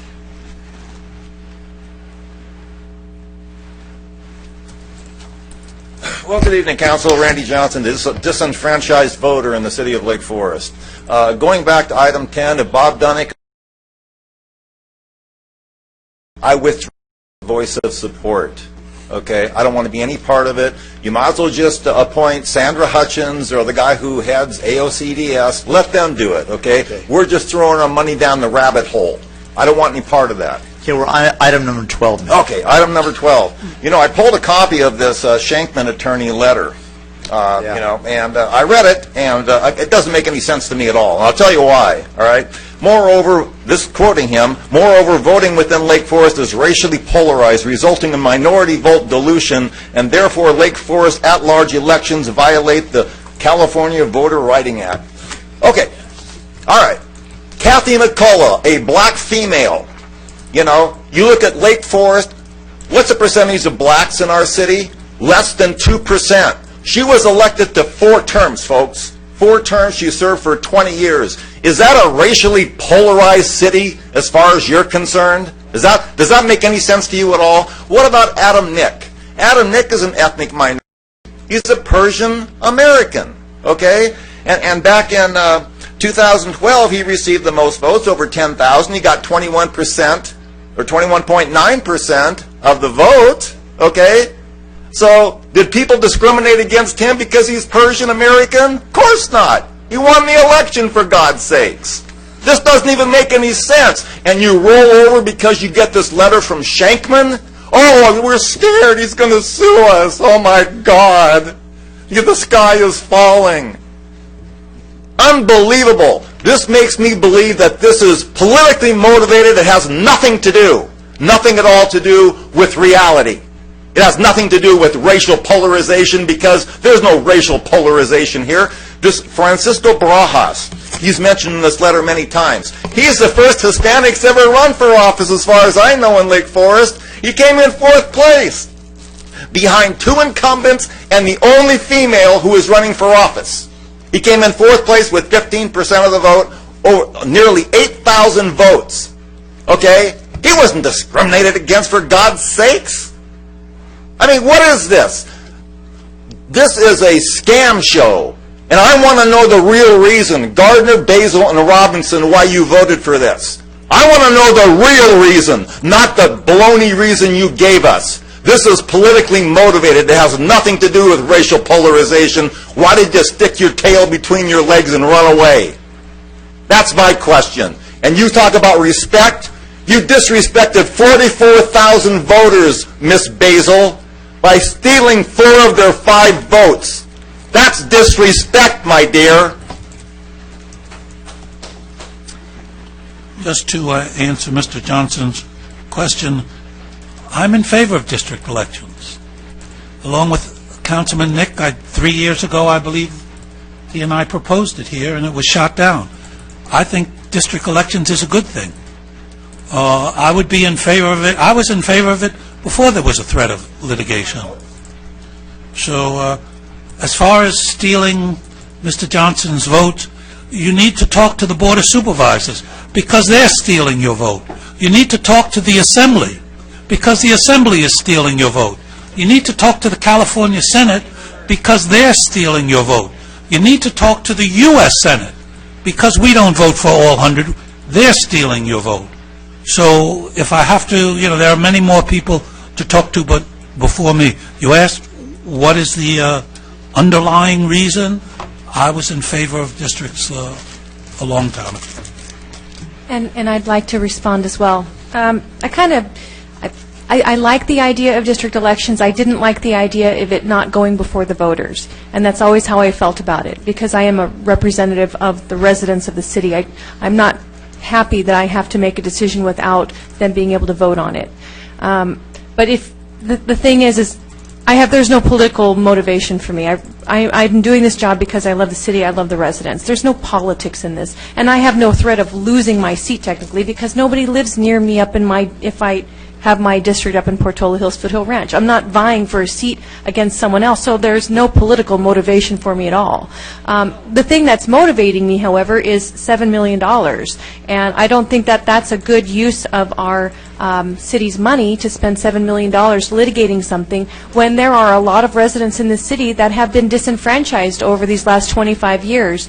For example, in Foothill Ranch and Portola Hills, because neither of those communities in the history of the city has ever had any representation. And it hasn't been until myself being voted on this council that those people are finally being represented after all these years. So we can go back and forth and scream about the lemons that we're stuck with. Let's make some lemonade. At this point, we don't really have a choice. We're going to be sued if we don't do anything. And that lawsuit can cost the city a great deal of money that can be used to further our senior programs, better our parks, make our streets safer, pave our streets. If we're paying $7 million to a law firm for attorney's fees, where we have to take the law somewhere in some of our amenities. We have to make smart decisions with the money and the choices that we're given. That is my one and only reason. There's no political motivation. Councilman Hamilton? So I just want to raise, I think there is a political motivation. It was stated on Facebook by one of my colleagues. So, to get rid of 2 colleagues of his. So, that's what I've read. And personally, I don't like district elections, but really, to me, I think this is an issue bigger. And so, to me, I don't care if it's the what my opinion is. I think it should be really left up to the voters. And so one of the speakers already has spoken about how the city, I don't want to put words in whoever's mouth it was, but something to the effect of there was something going on before. I'm just paraphrasing trying to paraphrase what they said. So I'm going to make a motion after public debate to release the study that on district elections. We're waiting to get that. But I'm not going to do that now, so I'm going to make that motion later. Next public speaker, please. David M. Bass.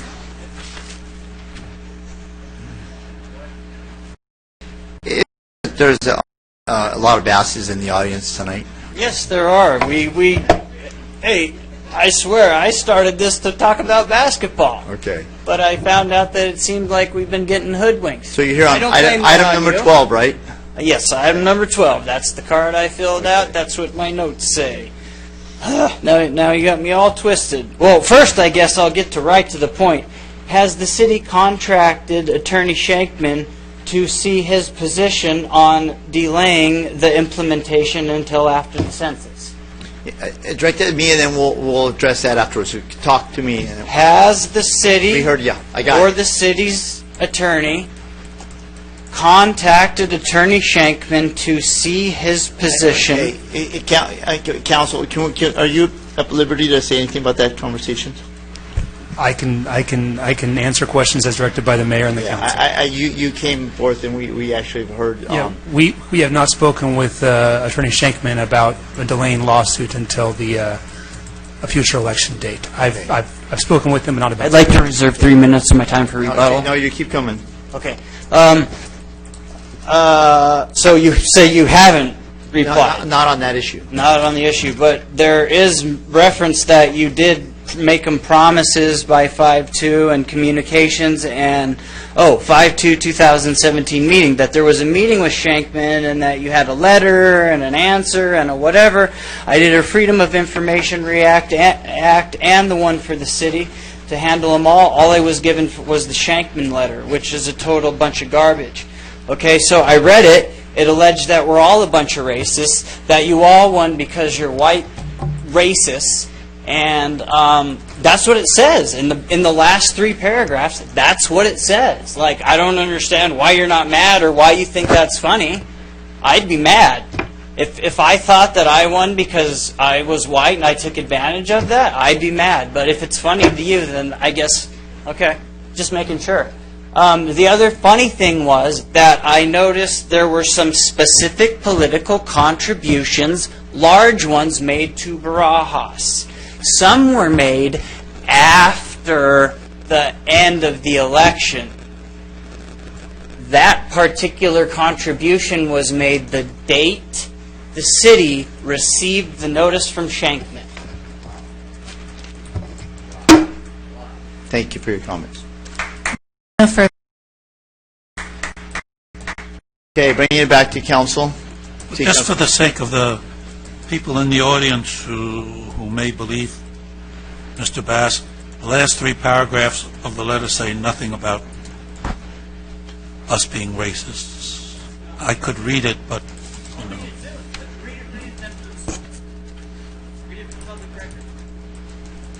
Can I make a motion that we read all the letter for public record? He has a copy. No, we're going to keep moving forward. No, we're not going to. It's not dialogue with this. Okay, so the public record is on. But For, you just lied, and we're trying to correct the record. You're allowing a false record. You're just going to let it go. No. It's offered to correct it. so okay, we're moving forward, and so we have council. So, I had a question about the workshops. We had we've had 2 so far. Do we know what the attendance has been?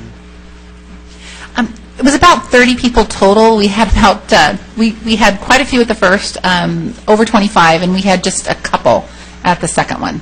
Okay. All right. Thank you very much. That was really my only question. Tonight is an interesting night for me because I've been accused of being political allies with all four of you, which is probably a first. So I'm not really sure where I stand in all of this, but it's quite interesting. So I just want to respond to the question directed toward me with respect to, do I have any political motivation in any way? I have absolutely none. I have very similar comments to what Mayor Pro Tem Basil had, where, actually in a difference of opinion with Councilman Gardner. I've not been a supporter of district elections. I never have. But yes, I have voted for them once we got a letter by a firm, and not just any firm, but a firm that has sued dozens or sent letters to dozens of cities where it's cost cities millions and millions of dollars. I serve with some of the council members from some of these cities on other boards, and they've told me the horror stories. One of these cities with an annual budget of $10 million that spent over $1 million fighting it and then ended up settling and had district elections. And you know what? The district elections were horrible for their city. But they're losing in court, or they're settling before they lose even more money, completely decimating their budgets. So just as Mayor Pro Tem Basil said, there's a lot of different ways we could be spending money in this. There's a lot of different things that people want us to do. And we have finite resources. Whether they're roads, public safety, the two things that I think are the most important things for our city to be focused on. Or some of the other things, the special requests that we get from this or that, whether it's a monument sign at Heritage Hill, or it's,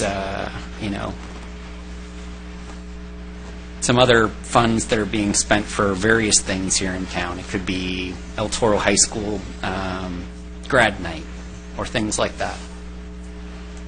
There's a lot of different ways that we could be spending these hundreds of thousands, if not millions of dollars that we would spend, and then based on past history, I have to look at it logically. Are we going to prevail? I can't say definitively, but I can say that no one's been able to do it yet. So that's why I'm where I'm at. It's not because I support elections. If it came on the ballot, I would probably vote against it, actually. And I've been saying that when Councilman Gardner brought up the idea, shortly after he was elected, he did bring it up, and I voted against it. But at this point, I think that it's what we need to do to avoid significant costs and litigation.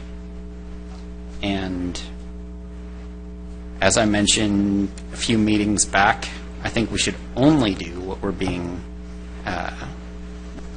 potentially litigated against. And we shouldn't do anything beyond that. And anything else, anything additional that we do should go to the voters. The voters should make those decisions. And I wish they could make this one, but I'm not willing to put hundreds of thousands, if not millions of dollars on the line.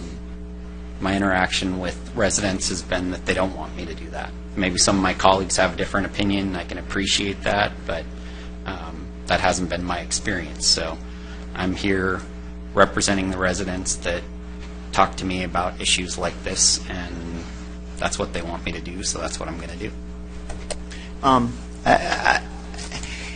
In his letter, he states that we're at 24% Latino population, and he states in his letter, Lake Forest at-large system dilutes the ability of Latinos, a protected class, to elect candidates of their choice or otherwise influence the outcome of Lake Forest Council elections.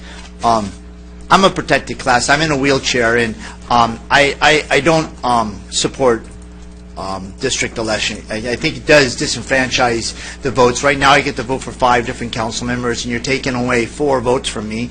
I feel that it's every vote does count, and when you have a city at large, you get to vote, and the city unifies on matters that are concerning to the city, and I think that breaking it up into districts fragments the city. Leah arguing for her Foothill Ranch, and you're going to have whoever represents along the freeway representing for more law enforcement in their area. So I think that the last sentence that was on here, given the lack of Latino represented on the city council in the context of racial polarization, we urge Lake Forest to voluntarily change its at-large election system, electing council members. Otherwise, on behalf of the residents within the city, we will be forced to seek judicial relief. Please advise us no later than May 22nd, 2017, as whether you would like to discuss a voluntary change to your current at-large system. So, council decided, because the history of where what's happened in other cities that challenged this and thought that they had legal standing and lost quite a bit of money. And so what Mayor Pro Tem, I didn't hear $7 million, but a city here in South Orange County lost over $3 million. So it is substantial money, but at a city that has had for 20 years a black elected city council member, has a woman, has a disabled American on the city council, I think it's important for us to take in fact that the city is unified as a whole when all of us are represented, and we can vote for council members no matter where you live in the city. So that's my, Councilman Hamilton. So on that note, I share the same fiscal responsibility that, you know, Mayor Pro Tem Basil and Councilman Robinson. So I implore them to consider this motion coming up. But before I do, you know, according to my research, I believe there's 3 different firms. And Mr. City Attorney, I don't know if you can give an opinion on this. You know, we've got the Shankman firm, who's kind of like the hit everybody. I think that I've heard there's 2 other firms. I think this is all public information, correct? Is it Maldoff firm and the ACLU firms? Mr. Mayor, Council, the entities of which I'm aware that have brought CDRA challenges are the Shankman firm, which is a private law firm, as well as Maldoff and the ACLU, which are nonprofit entities aimed at protecting various rights. And the Shankman firm has proven to be the most aggressive of those 3 entities, I guess, of that firm and those 2 entities.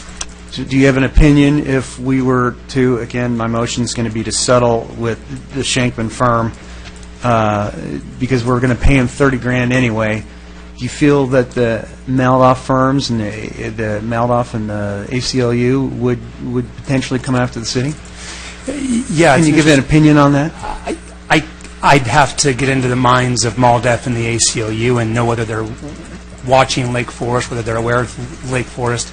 I can't say. I can say they've been less aggressive, certainly, than the Shankman law firm. Okay, so with that less aggressive state that these other firms are, and based on my opinion, that we do not have, as Shankman says, racially polarized elections, I think we can have a win-win scenario here.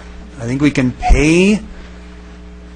Here's my motion. I move that the City Council directs the City Attorney to offer a settlement with Mr. Shankman and his law firm for an amount not to exceed $30,000, and to negotiate that he or his firm would be prohibited to represent another Lake Forest resident and/or send another letter similar to the one he already sent to the City of Lake Forest on the district elections issue. And again, I think the risk is low that we're going to be sued by somebody else. We're paying the $30,000 anyway, so if we get a settlement from him for $30,000, so that is my first motion. Now, would you consider adding to that motion that if the next guy who comes along and sues us for $30,000, you'll cover that? Would you be willing to add that to your motion? If I can add to the motion that you weren't involved in this letter to Shankman on behalf of the city. I wasn't. Okay, there was a motion made, and I'll second that motion, and I'll call a vote. Please cast your votes. Can you restate the motion, please? Sure. I move that the city council directs the city attorney to offer a settlement with Mr. Shankman and his law firm for an amount not to exceed $30,000, in essence, to negate any going further at all with any district elections, and to negotiate that he or his firm would be prohibited to represent another Lake Forest resident and/or send another letter similar to the one he's already sent to the city of Lake Forest on the district elections issue. Again, I don't see much risk here. We've got two firms that are not probably going to come after us. It's a low probability. We're paying this $30,000 anyway. But you're not covering the next $30,000. He didn't accept that friendly amendment. So please cast your votes. That motion fails with Councilmembers Gardner, Robinson, and Mayor Pro Tem Basil opposed. Okay, I make another motion. I move that the city attorney publicly release the study performed on district elections in the best interest of the public to promote transparency regarding the district elections issue. And I've talked to the city attorney about it already. He said that I'm not crossing any lines. I think it's very important that the residents know what's in this study. So, Councilman Hamilton, is that the demographic study that was done earlier this year? Is that what he's talking about? I don't know if I can say whether it was. Yes, that's what's being referenced here, is the demographic study. Isn't that public information now? That's attorney-client privileged information right now. It's been discussed in closed session. Is there any reason why we could not release that? I mean, we're moving towards districts. That's it's council prerogative. It's been in closed session based on the closed session safe harbor in the Brown Act for threatened litigation. What would be the legal ramifications of releasing that information? Well, there has been a threat of litigation. It's information that's in the council's hands and not in a prospective plaintiff's hands. Okay. But that's a policy call by the council. Okay. All right, well, I want to ask the city attorney, yes, I understand we can do that. My question is, as our attorney, do you recommend that we do that? Mr. Mayor, Council, if we're going to discuss issues related to threatened litigation, it's best that we do that in closed session. My general recommendation across the board is privileged documents should stay privileged. But again, that is the council's prerogative. But if we're going to discuss strategy on litigation that should happen in closed session, we can certainly reconvene to closed session to discuss that. Thank you. So for lack of second, that fails. And I'm going to entertain motions for item number 12. I'm going to close the public hearing, first of all. I just want to make a clarification. Something the mayor said and something people have come before and said. The idea that districts are going to somehow get us fighting tooth and nail for our own little particular interests. So, and I'm going to use tonight's agenda just to go through it. Almost everything we do is the city. It's not like I got some little 5-block or 10-block neighborhood and I'm going to do something in there. Let me use the city, tonight's agenda, just to illustrate it so that I'm not cherry-picking anything. So item number 9 is ADA access ramps. We put ADA access ramps all over the city. So that's, it's not her area, it's not my area. Councilman Gardner, that benefits me. Well, yeah, okay. Number 10, multi-agency cost study of the Orange County Sheriff's Department. Is that the sheriff in my neighborhood? No, that's the entire city. Item number 12, district elections, it's the whole city. Item number 13, the Civic Center. The Civic Center may actually be in somebody's district, but it serves all the people. Item 14, newest landscape for Veterans Park. Well, Veterans Park happens to sit in what would probably end up being my district, but it's a park for veterans that everybody would go to. It's citywide. Item 15, affordable housing, citywide. Everything on the agenda tonight serves the entire city. So the idea that, somehow we're going to be coming before you fighting for our individual things, 90 or more % of what we do is citywide. It's very rare that there's some little thing happening somewhere in somebody's district they're going to come fighting for. And in the same token, we did have folks come to us tonight talking about traffic. That was very centralized in one area. We talked about, someone came to us, talked about the street maintenance. That is going to be very specific. We've talked about, people come and Street talk in the maintenance past. is citywide. That was citywide. That's citywide. If you look at the spreadsheet like I have, there are many city streets in other districts. You're going to pick district after, hey, I want this road fixed over here. It's got a low score. No, I want this road over here. I think right now we're looking at it we're looking at it citywide. In addition, and again, I'm not like a proponent or not of district elections. I think it should be up to the people. But I think you're looking a little myopic. Even the police services, we have like so many complaints on street parking. I mean, these are all local issues. You look at our congressmen or our congresswoman in different sections throughout, they're all looking for their district. That's what's going to happen. We have problems with parking, for example, is a citywide problem. Traffic is a citywide problem. I just don't think that the problems in the city are... Council, or Mayor Pro Tem, please. And just one final thing before I move the item, which I will move. Just in the last week or two, I've had conversations with people all over the city, from homelessness throughout the community. I showed up to take a picture by the newest crosswalk, which is right by the 5 freeway. That's nowhere near my quote-unquote district. I've had conversations with the residents about the Normandale, parking issue. I've attended grand openings throughout the city. Tomorrow night, I'm going to be going to the Veterans Park, presentation. We're going to have a second meeting about it.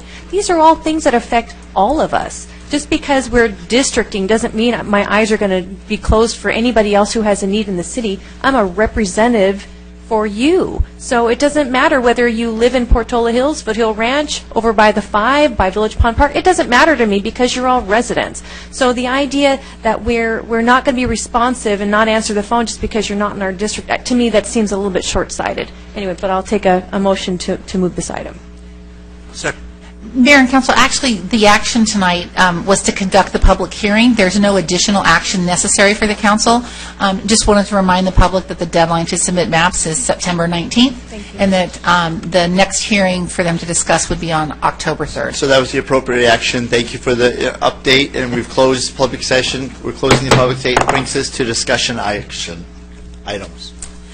Agenda project update submitted by City Manager. Mayor and members of the council, we have a presentation by Assistant City Manager Keith Neal.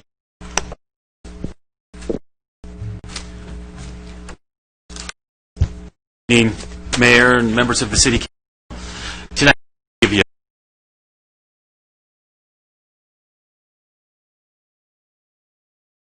presentation of Earth County.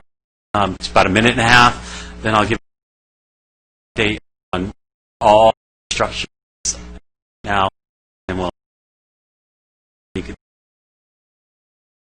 can watch this on the out there. This is on our website. This is the Earth Cam we have going. It shoots a picture every 15 minutes of the Civic Center lap video that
Is that where we're at? That's where we're at.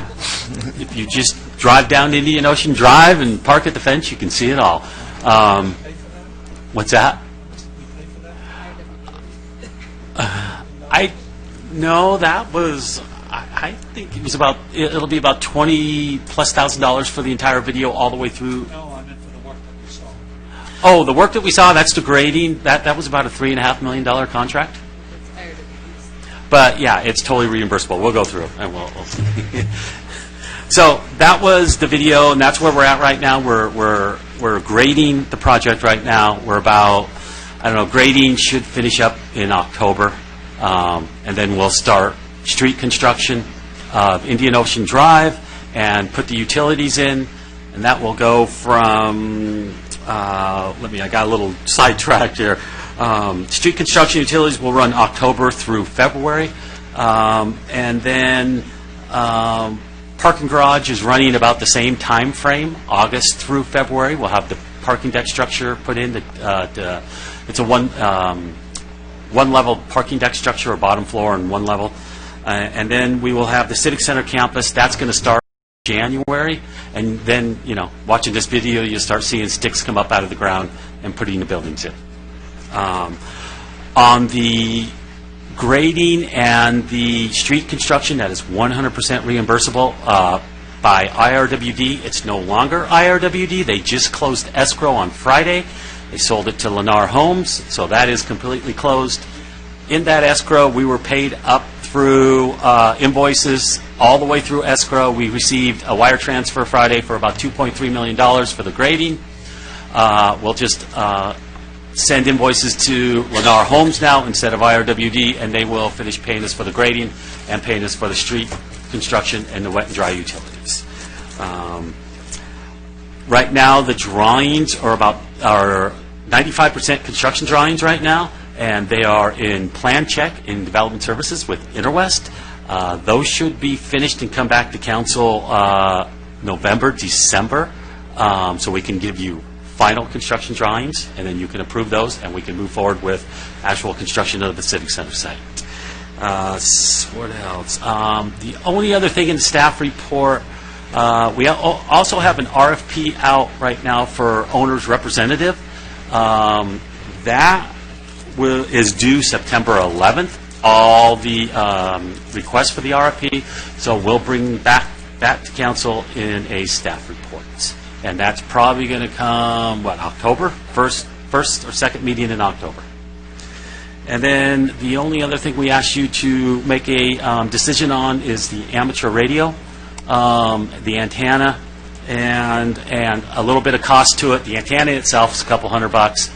To actually put it on the building is a couple $1,000. Right now, our architect has found a spot in the back of the community center where the antenna would stick up and give the best signal because it needs to have a ping off Saddleback Mountain to be fully functional. That's where the best spot is, so that is what kind of staff is recommending now. I'll turn it back over to the City Council for any questions or concerns going on the Civic Center project.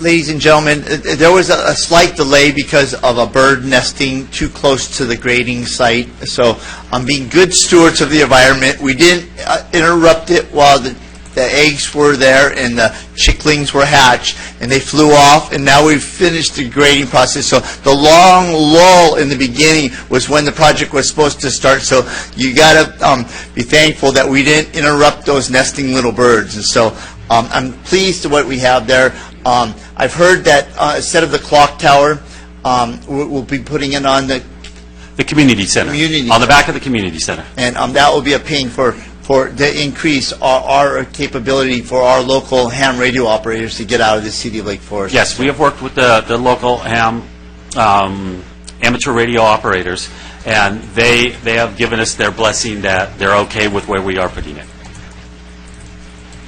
Do you guys see any future problems? No, we're moving along pretty well. Are we ahead of schedule? We're almost probably right on schedule still.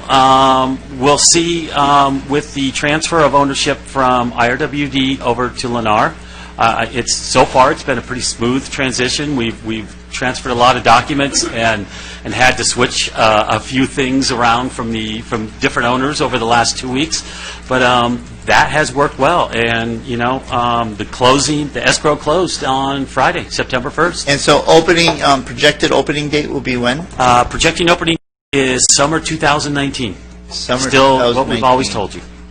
Summer 2019. So that means 2020 El Toro High School can have their prom at our They can have their at our community room. Go Chargers! If they want their prom in the community room, we could have their prom in the community room. All right. Anything else for you there, Council?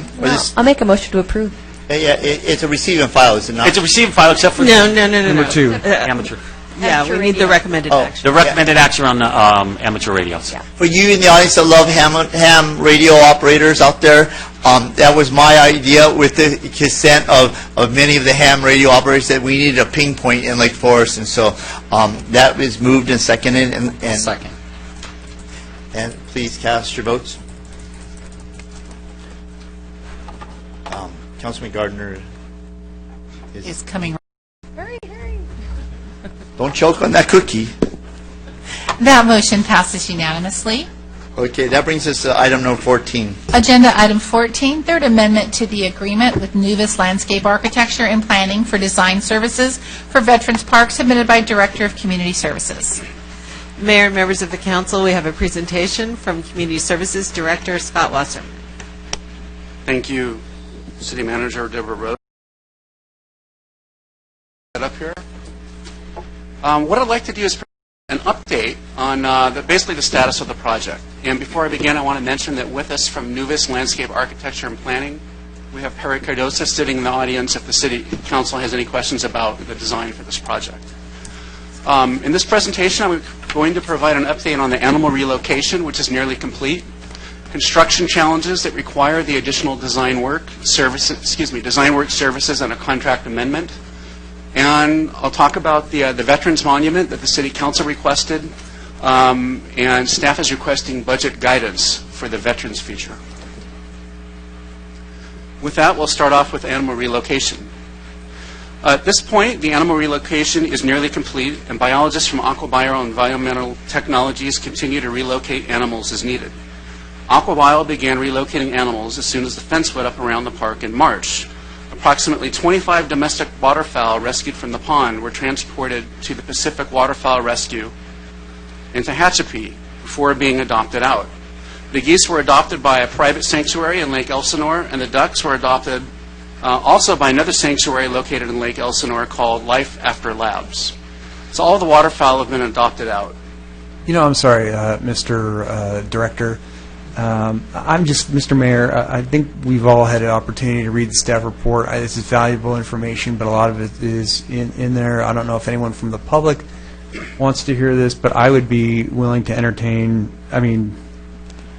You're the mayor.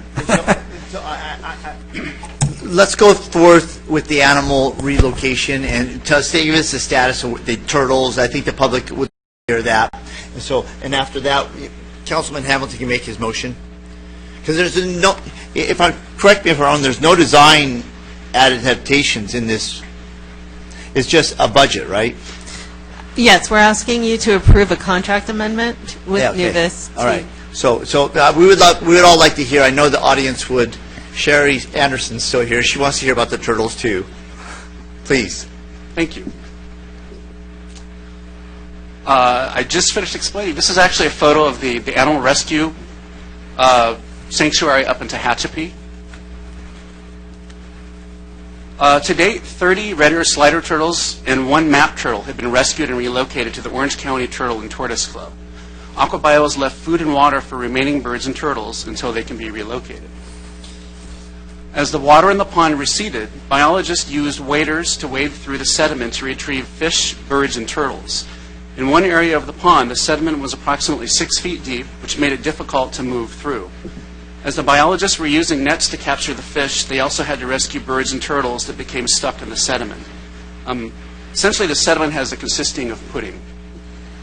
After removing several birds from the sediment, the biologists could not safely get close enough to rescue all of the remaining fish. despite leaving an aerator in this section of the pond to provide oxygen. The fish die off in the evening, and this occurred approximately a week and a half ago. Due to the consistency of the sediment in this area of the pond, biologists used a man lift to safely remove the dead fish and some live turtles that were left. Some good news, or some news anyway, on the fish. Council might remember that initially the California Department of Fish and Wildlife indicated that they were going to ask the city to keep all the fish alive on site in aerated tanks for the duration of the project so that they could be reintroduced back into the pond at the conclusion of the project. They ultimately changed their minds, and they directed the city to relocate the fish to other local bodies of water. To date, approximately 3,000 fish have been relocated. The larger koi, catfish, and approximately 300 bluegill were relocated to a private lake, and hundreds of smaller bluegill, sunfish, and largemouth bass were relocated to the V Reservoir in Laguna Hills. And that does conclude the animal relocation portion of the presentation. And again, I'm not trying to necessarily just cut you off, but if there's any interest to continue on, I would listen, but I'm just saying that... And why don't you tell us the updates right here? You're going to continue going on the unanticipated changes. Tell us about the structure of the outside wall. Okay, so we had several unanticipated construction challenges, and those included the retaining wall, an AT&T phone and data line, and a slab leak from a private residence that impacted the design of the park. Basically, each of these construction challenges require additional design work from NUVIS and may impact construction costs. To start with the retaining wall, this is a picture of the retaining wall. As the retaining wall was located underneath the concrete walkway, the condition of the wall was unknown until the sidewalk was removed in the course of construction. As the water in the pond receded, United Engineering noted that the integrity of the retaining wall, currently acting as the shore edge, had deteriorated due to water intrusion around the entire perimeter of the pond. This condition allowed pond water to migrate under the adjacent sidewalk past a waterproof barrier and undermine the wall foundation. The condition of the shore retaining wall must be addressed prior to moving forward with any other pond improvements. You can see in this picture in the foreground, that's actually water that's in that hole there, and then you can get an idea from the photograph the prevalence of this condition around the perimeter of the pond. The next construction challenge, it was an AT&T data and phone line. While grading the site, the contractor unintentionally severed the AT&T phone and data line that was approximately 20 feet outside of AT&T's easement. Essentially, they had no way to know that it was going to be there. The city is working with AT&T to fight the situation. The challenge that we're facing at this has to do with a slab leak, and this is a photograph of a home that's adjacent to the park. The city has a long-term leak in a residential that saturated the park. Assessing the design and installation of a new subdrain system in the park. This will lead to additional design service and additional work for the contractor, which may require a future contract amendment with United Engineering. And I think I covered this slide here. If council would indulge me, I have just a couple of slides left that I think are important. One of the things that staff is seeking this evening is direction from the City Council on the budget for the Veterans feature. At its meeting July 18th, the City Council voted to change the name of Village Pond Park to Veterans Park and directed staff to work with the resident committee to design a feature to recognize Lake Forest veterans. The City Council did not provide a budget for the addition of a new feature. There are many different types of features that can be used to recognize veterans. When the resident committee met for the first time on August 16th, they discussed a range of features, including monuments, seating, lighting, pavement enhancements, a water feature, and flags. And what I've done, just to give council an idea of sort of what things cost, because we're requesting that council provide some budget guidance, I have 3 slides, and I have some approximate estimates as to what each photograph might cost. I like that one. Well, this is, you have good taste, sir. This is a small monument. It's about the size of a grave marker. This one is done. This looks like it's granite, which is an expensive finish. This is approximately $60,000, and the $60,000, it includes the purchase of the monument, the engraving, but also includes some of the site work that is involved in locating this at a facility. The second photograph, this is something a little larger. This is more of a plaza, is what I would call this. This has seating around the outside. You can see that there is a central monument. There's a flag. There are some monuments off to the side there. There's likely some uplighting in here, and there was also a landscaping element to this design. This would cost approximately $100,000. And we're assuming, by the way, that these monuments, that those are concrete with plaques over them. This is not something like marble or granite that would the price. And the last, just to give council a little perspective, this is a really large veterans-type monument. You can see that it's a dedication of the branches of the armed forces. Each has a flag. Each has a corresponding monument. These monuments, the $200,000 is assuming that those are essentially something like concrete in the front with a nice plaque on the front. And again, if someone wants a design like this that were finished in marble or granite, that would be significantly more expensive.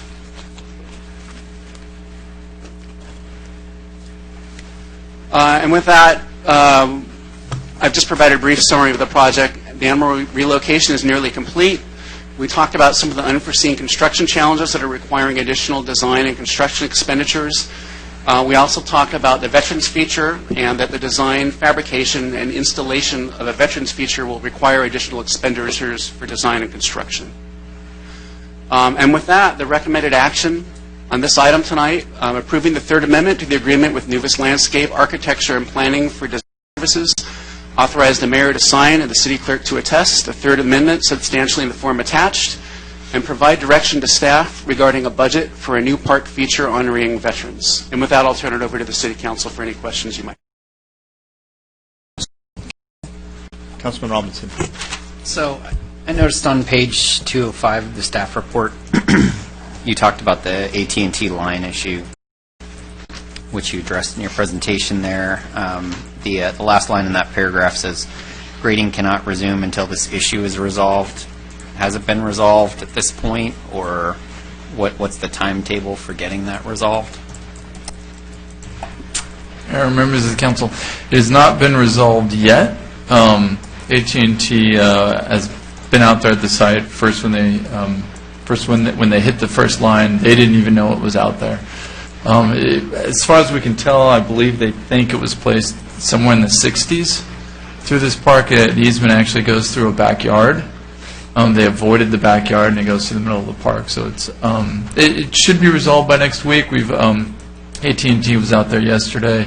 They actually marked the location. What we agreed to do was to keep the project moving along, was have our contractor actually do the work for AT&T, digging the new trench, laying conduit for them, so they don't have to procure those services.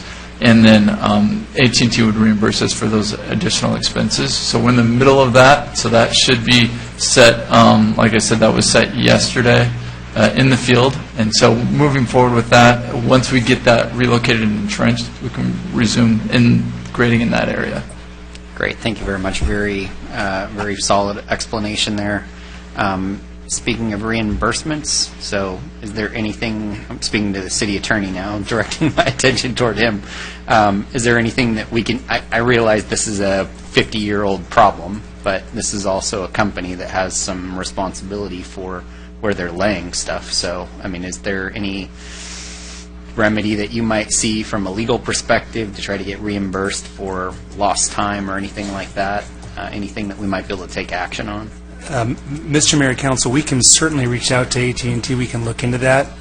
Top of mind, I'm not aware of anything that we could do, but it is a big company with deep pockets, and this is certainly not on us. So we can reach out to them and look into that for you. Okay. Well, I know I'd appreciate that. We're not budgeting in the monument at this time. We're just for the changes for the destruction. Right. If you move the recommended action, you'd be approving additional design services from Nuvis. You would also be giving us directions, a budget range to work with when we work with the Veterans Committee to come up with a concept. We would then come back to you to actually get final approval for whatever that cost would be and how we would pay for it. All right. I'll move staff recommendation. It's something that is long overdue. It's been held up, and I want to see it go forward. And so thank you, Nevis, for doing a great job out there for you and working with our wildlife experts and AT&T. I know our staff's been great for you, so I'll make a staff move staff recommendation and budget in. I like both the $100,000 and the $60,000 monument areas. And so Could we break that up? And there's two parts of the Nuvis. There's the Correct. one part.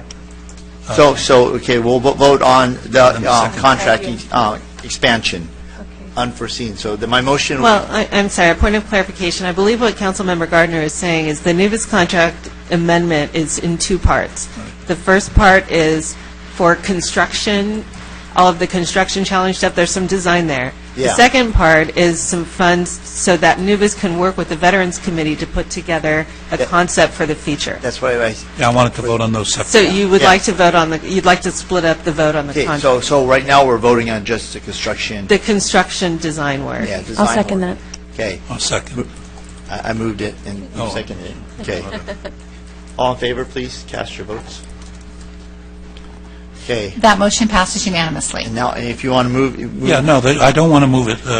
Quite frankly, I was under the impression Nuvis was going to do that for free, the veterans design stuff. Well, apparently they're not doing it for free. Well, Nuvis is asking, we have in the budget like $31,000. They're asking to do the design. Councilmember Dr. Gardner, can I offer some clarification on that, if I could, please? When I asked Nuvis to provide an estimate to design a veterans feature, it was not really the knowledge of what scope of a project we're talking about, or what kind of budget the City Council was looking at to put into a design feature. Features for veterans, I showed you three that range from $60,000 to $200,000. That spectrum actually gets longer. There are some that are millions of dollars that are really large, ornate plazas. There are some that are just simple plaques that are tens of thousands of dollars. So with that in mind, when I approached Nuvis for an estimate, I asked them to provide an estimate for a high-end kind of plaza. That's the most that they would spend if the City Council wanted to authorize a more significant budget to design something like a large plaza. If the City Council desires something that's smaller in scope with a smaller in budget, I don't believe that the design costs would be $31,700. I know that we can, we can ask Perry back here, but that's the nature of that particular bid item. Yeah, that's how I remember it as well, that you were going to go and have them give an estimate, and that was free. But then they'd come back and give us what it looked like. Right, correct. So the $31,700, that would be the design fee to basically work with the committee over a period of meetings to design something that would be fairly ornate, something like a plaza with multiple features that might have uplighting and electrical lighting. Someone talked about a water feature which requires plumbing, and of course all of these things need to be engineered. That's the level of project that this design fee So would maybe reflect. first, before we decide on that, we should talk about how much we want. Well, let me ask you this: that one plaza that was there, is that $100,000 plus $30,000 for design, or is that $100,000? That's construction only. Then why can't we just copy something like that and say our staff's good for that, and that's $100,000 instead of $130,000? Yeah, that's my thought exactly. Yeah, I'll move that item for you if you want. We just need a couple more pictures. We save $30,000.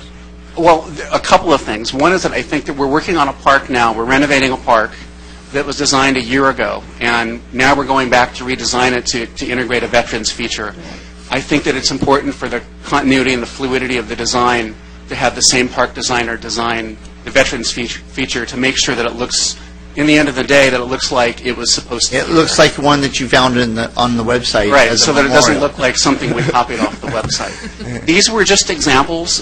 What the designer will do when he meets with the committee, he'd basically show them different types of features. He would find out what interests them, and then he would come back to another subsequent meeting with some kind of design integrating their ideas. Right. He's not going to show them these ideas and say, do you want Plaza A do you want Monument B? I'll tell you what, you want me to make a motion to table this, and I'll go online and look for the one that we'd like, and we'll take it to the committee? I'll save you $30,000. I think we also have to take into account, we have to make sure it fits in the area in which we're placing it. So Yeah, this is a great and so design, but we'll we walk may over need to it the to area. be more rectangular or something. I got a tape measure. You want to volunteer with me? Yeah, the mayor and I will walk over to the area, look at the pictures. I mean, come on, that's a lot of money for... Yeah, the comment I have is that we've got to remember there is an existing water feature with pond. I know. with ducks and geese and all sorts of things, and so I don't know. You kind of give them more surface area to walk on. Yeah, the water feature makes no sense, and the idea of lights, it's a park that closes at night, so I'm not exactly sure we really want to be having lights and attracting people into a park that we've closed at night, so I don't see the lights and the water feature. Council, for something this magnitude, we also need construction drawings, and that's something that the designer would bring to us. These monuments, we can't really, other than really small monuments, we can't go buy these off a shelf and design them. So I could round it back into a $60,000 range, and we got it right there, and we're done. That monument still needs to be designed. I can't go out and purchase that monument off a shelf, provide the verbiage, and have that designed and But installed. neither is a landscape company is not going to design that neither. You're going to have You can go over to that guy, you probably know what his name is, the guy on like Cherry, that's all the rocks. Valley Building Material. Yeah, Valley Building Material. They make these things. That would keep the money here in Lake Forest. Mayor, members of the council, perhaps it'd be better if you could focus. I'll stop there. Talk about all the money we can save. Well, why don't we talk about a budget? Let's talk about a budget so that we can provide some guidance to our volunteer committee Hear, hear. who's working with us. And I think that will help us determine how much we need to set aside. Okay, for I'll make a design. motion that it's between $60,000 and $100,000 with design included. Yeah, I'll second that.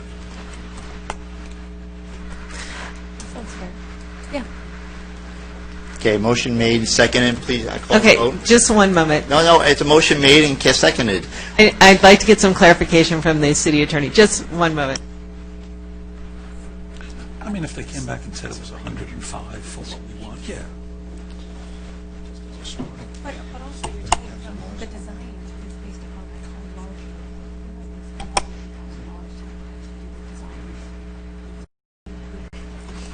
Okay, so in order to do this, ultimately the contract amendment on the design portion needs to have a dollar amount in there. So if you're saying the range is 60 to 100, I'd suggest that we start with $15,000 for design. We'll see how far we get, and if we need more money, we'll come back to you with another amendment. All right, I'll do that. So Okay. I'll amend my motion to a $15,000 budget. $15,000 design and a feature that's 60 to 100, but you don't want to spend more than 100 No. design and construction. Correct. Okay, understood. Okay. Thank you. Motion made, seconded. Please cast your votes. Now, That motion passes unanimously. Just in a not unrelated aspect, I've gone through the budget sheet for the Village Pond Park, and I see places where we could save thousands of dollars. And I'm not going to go through that now. Okay. I think we should have a Revising meeting that. with But Public Works. yes, but let's say we're able to save $20,000 or $30,000 out of what we're planning to do. Do we put that toward the 100,000, or do we add that to the 100,000? Oh, that's an interesting thought.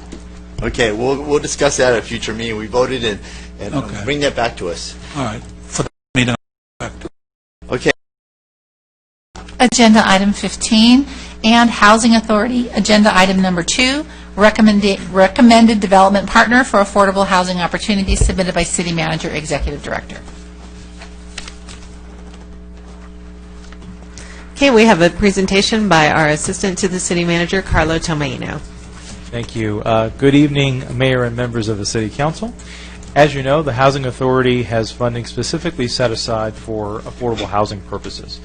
there are obviously various ways in which the city could choose to leverage its funding to create affordable housing in the city. Because of the broad range of activities associated with possible development scenarios, which would not likely be captured in a full RFP, the City Council/Housing Authority instead issued a Notice of Funding Availability, also known as a NOFA, to solicit statements of qualifications. This process is generally common in the affordable housing industry and enabled the proposers to present broad concepts while establishing qualifications to achieve the city's affordable housing goals. The NOFA highlighted the need to find a community development partner to acquire, develop, rehabilitate, or preserve affordable housing for lower-income households within the community, with a specific focus on veterans housing. The guiding principle of the NOFA process was to find a strategic development partner that could leverage the city's funding to create a lasting, high-quality project. As will be covered a little later in this presentation, the NOFA included specific criteria designed to assist in the selection of the most qualified organization. Given that this is the first time the city has issued a NOFA, we're going to be covering the process that we went through. So we'll cover the NOFA itself, the criteria, and staff's recommendation. This will be followed by a presentation from Mr. Michael Ruane, who is with National Community Renaissance. He will provide an overview of the organization and walk us through the process of acquiring, funding, designing, building, and sustaining an affordable housing project. At this time, I'm going to turn the presentation over to my associate, Ms. Amanda Wicker. Thank you, Carlo. Good evening, Mayor and members of the City Council. As Carlo mentioned, I'm going to briefly provide you with a little bit of background regarding the NOFA and the evaluation process that the evaluation committee took, and provide some information regarding staff's recommendation, and then I will turn it over to Mr. Ruane with National Corps. So the City Council and Housing Authority Board reviewed and approved the NOFA earlier this year on June 20th. As Mr. Tomayuno mentioned, this process differed from the city's standard procurement process. The NOFA outlined council and authority approved criteria that describe the ideal organization to successfully take on the activities associated with affordable housing development. In addition to the outlined criteria, the NOFA also included an emphasis that affordable housing development should focus on serving veterans. The approved criteria included expertise and experience in designing and constructing affordable housing, vision and design for the project, as well as alignment with community goals, economic viability and financial strength of the project, ability to negotiate an affordable housing agreement, and the organization's financial and organizational capacity. The city received statements of qualifications from 6 organizations. The NOFA's evaluation committee reviewed the statements of qualifications and interviewed organizations utilizing the NOFA's criteria. Based on the results of the technical evaluation and review, National Community Renaissance, or National Corps, ranked highest overall. So a little bit of information regarding National Corps. They have 25 years of experience in providing and developing affordable housing. Through its statement of qualification and during the interview process, the evaluation committee felt that National Corps demonstrated its breadth of experience and expertise in developing and providing affordable housing. National Corps provides a variety of services, including site acquisition, planning and development, construction, property management, and compliance, in addition to a variety of social services for its tenants. As a full-service affordable housing developer and operator, National Corps is well-positioned to locate a suitable site, acquire additional funding, and execute an affordable housing project that will meet the city's housing goals. Staff recommends the City Council and Authority Board elect to partner with National Corps to develop affordable housing opportunities in Lake Forest.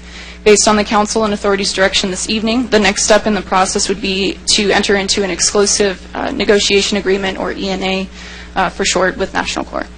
An ENA is an agreement between the City Housing Authority and the developer that would establish roles, responsibilities, and timing.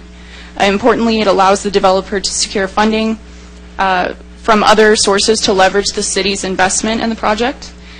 Staff would present the agreement to the Council and Authority Board to authorize final approval in the coming months. So this concludes my portion of the presentation. I'm going to turn it over to Mr. Michael Ruane, who's the Executive Vice President of National Corps. Mr. Ruane leads the development of program and business strategies for National Corps and is responsible for overseeing all operating departments. Additionally, Mr. Ruane has held a variety of leadership positions for several nonprofit organizations throughout Orange County, including Cal Optima, the Children and Families Commission, and the Environmental Management Agency. Thank you. Welcome. Thank Lake you, Forest. sir. Mayor and City Council, thank you. I know it's been a long evening, but I know this is an important issue, so we very much appreciate the opportunity to discuss the proposal as well as the team and answer any questions from the council.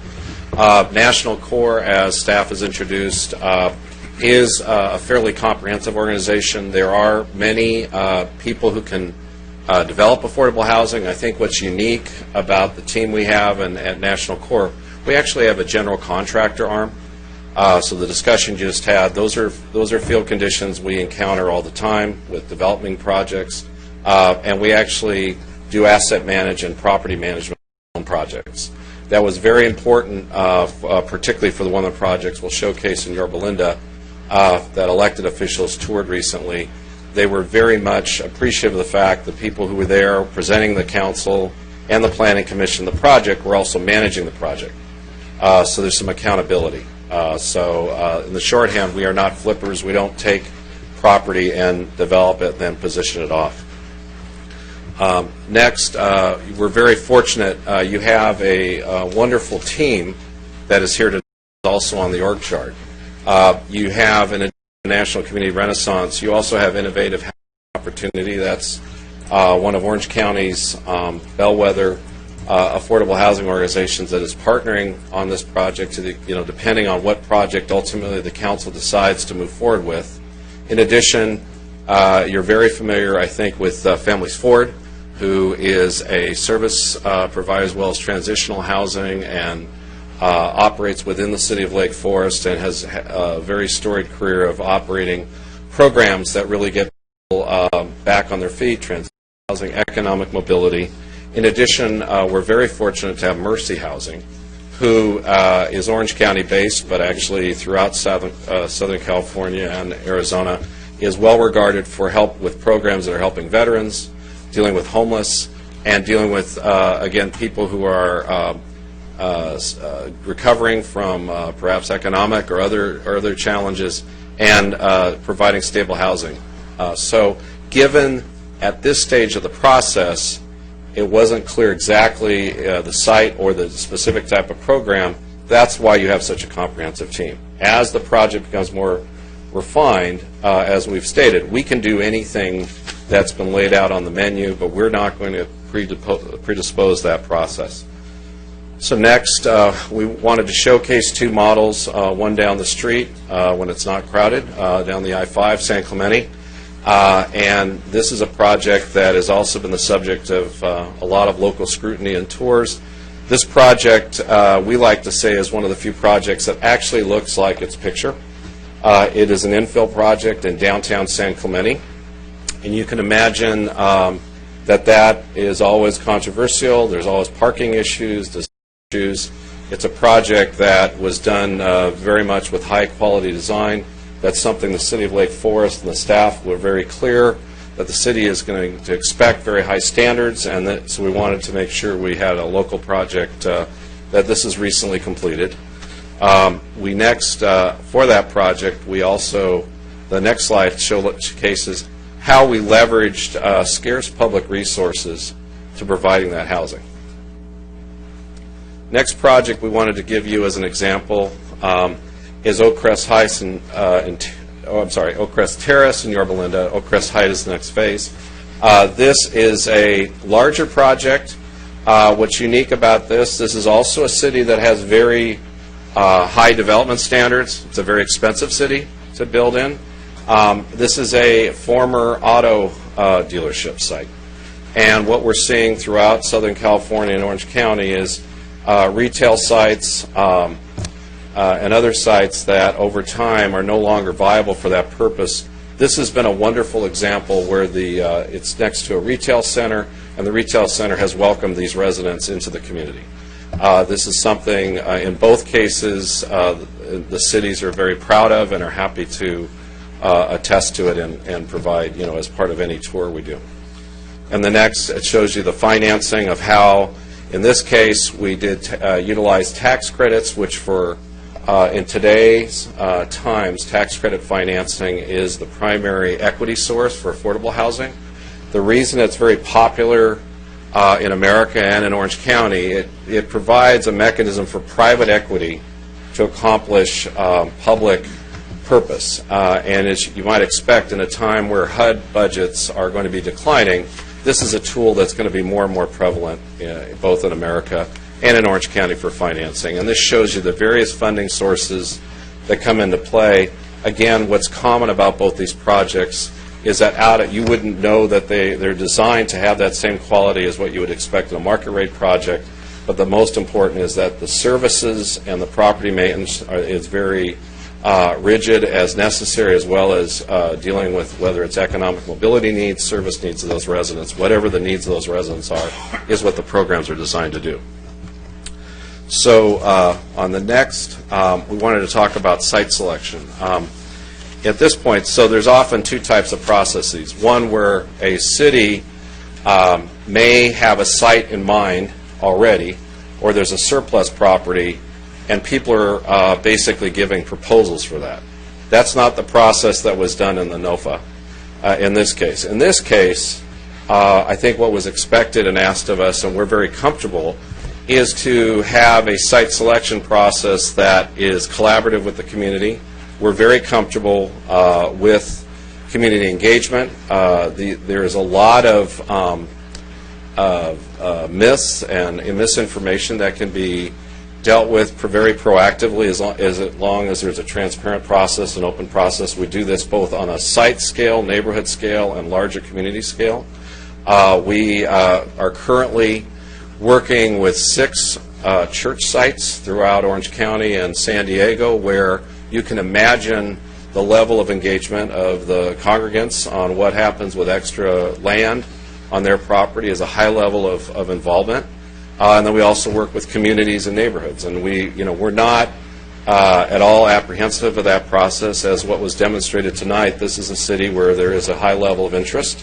And what we have done in the past is not start with a process that's cookie cutter from another community.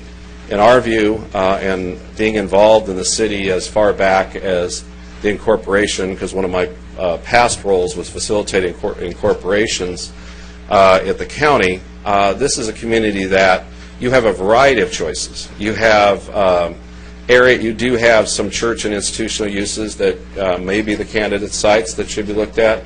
Underutilized retail centers. Every community is facing challenges with retail and what's happening in the market, as well as industrial transitional areas where more towards the boundaries that may be opportunity sites. So we have done developments in all 3 types of areas, and all of them have their benefits and their challenges that come with it.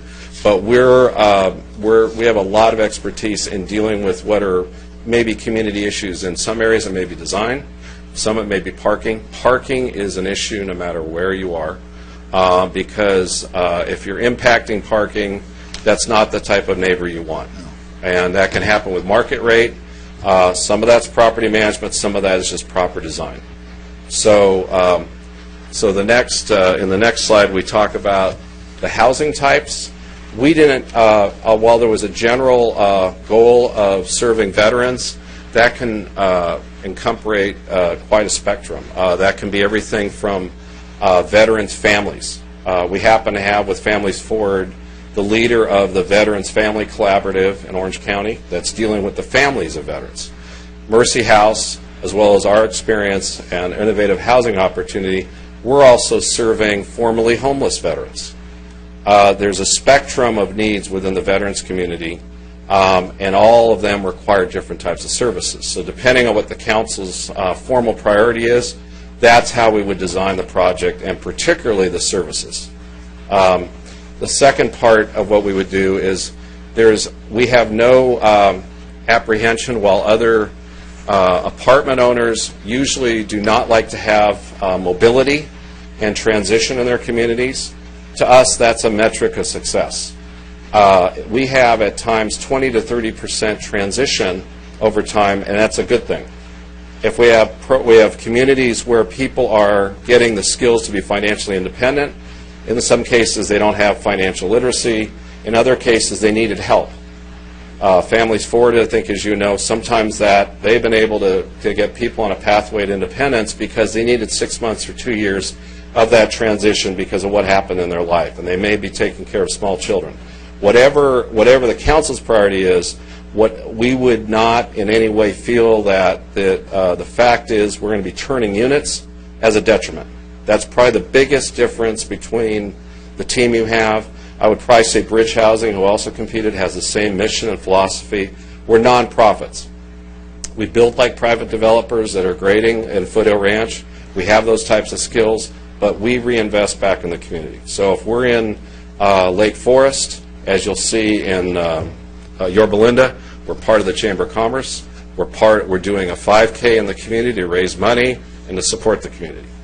That is part of what we do as a mission, and we have found that the community also adopts these residents because many of them are looking to jobs and work and moving on. That more presentation. We know it's been a long night. We're happy to drill down on any specifics, but we're very happy and fortunate of this process. Okay, I'll start off. It was something. Mr. Mayor, real quick, I just want to make a motion that we continue the meeting. It's not 10:30 yet. 9:30 is our new policy, correct? 9:30 is the okay. So my motion is that we take another vote at 10:15 if we're not done.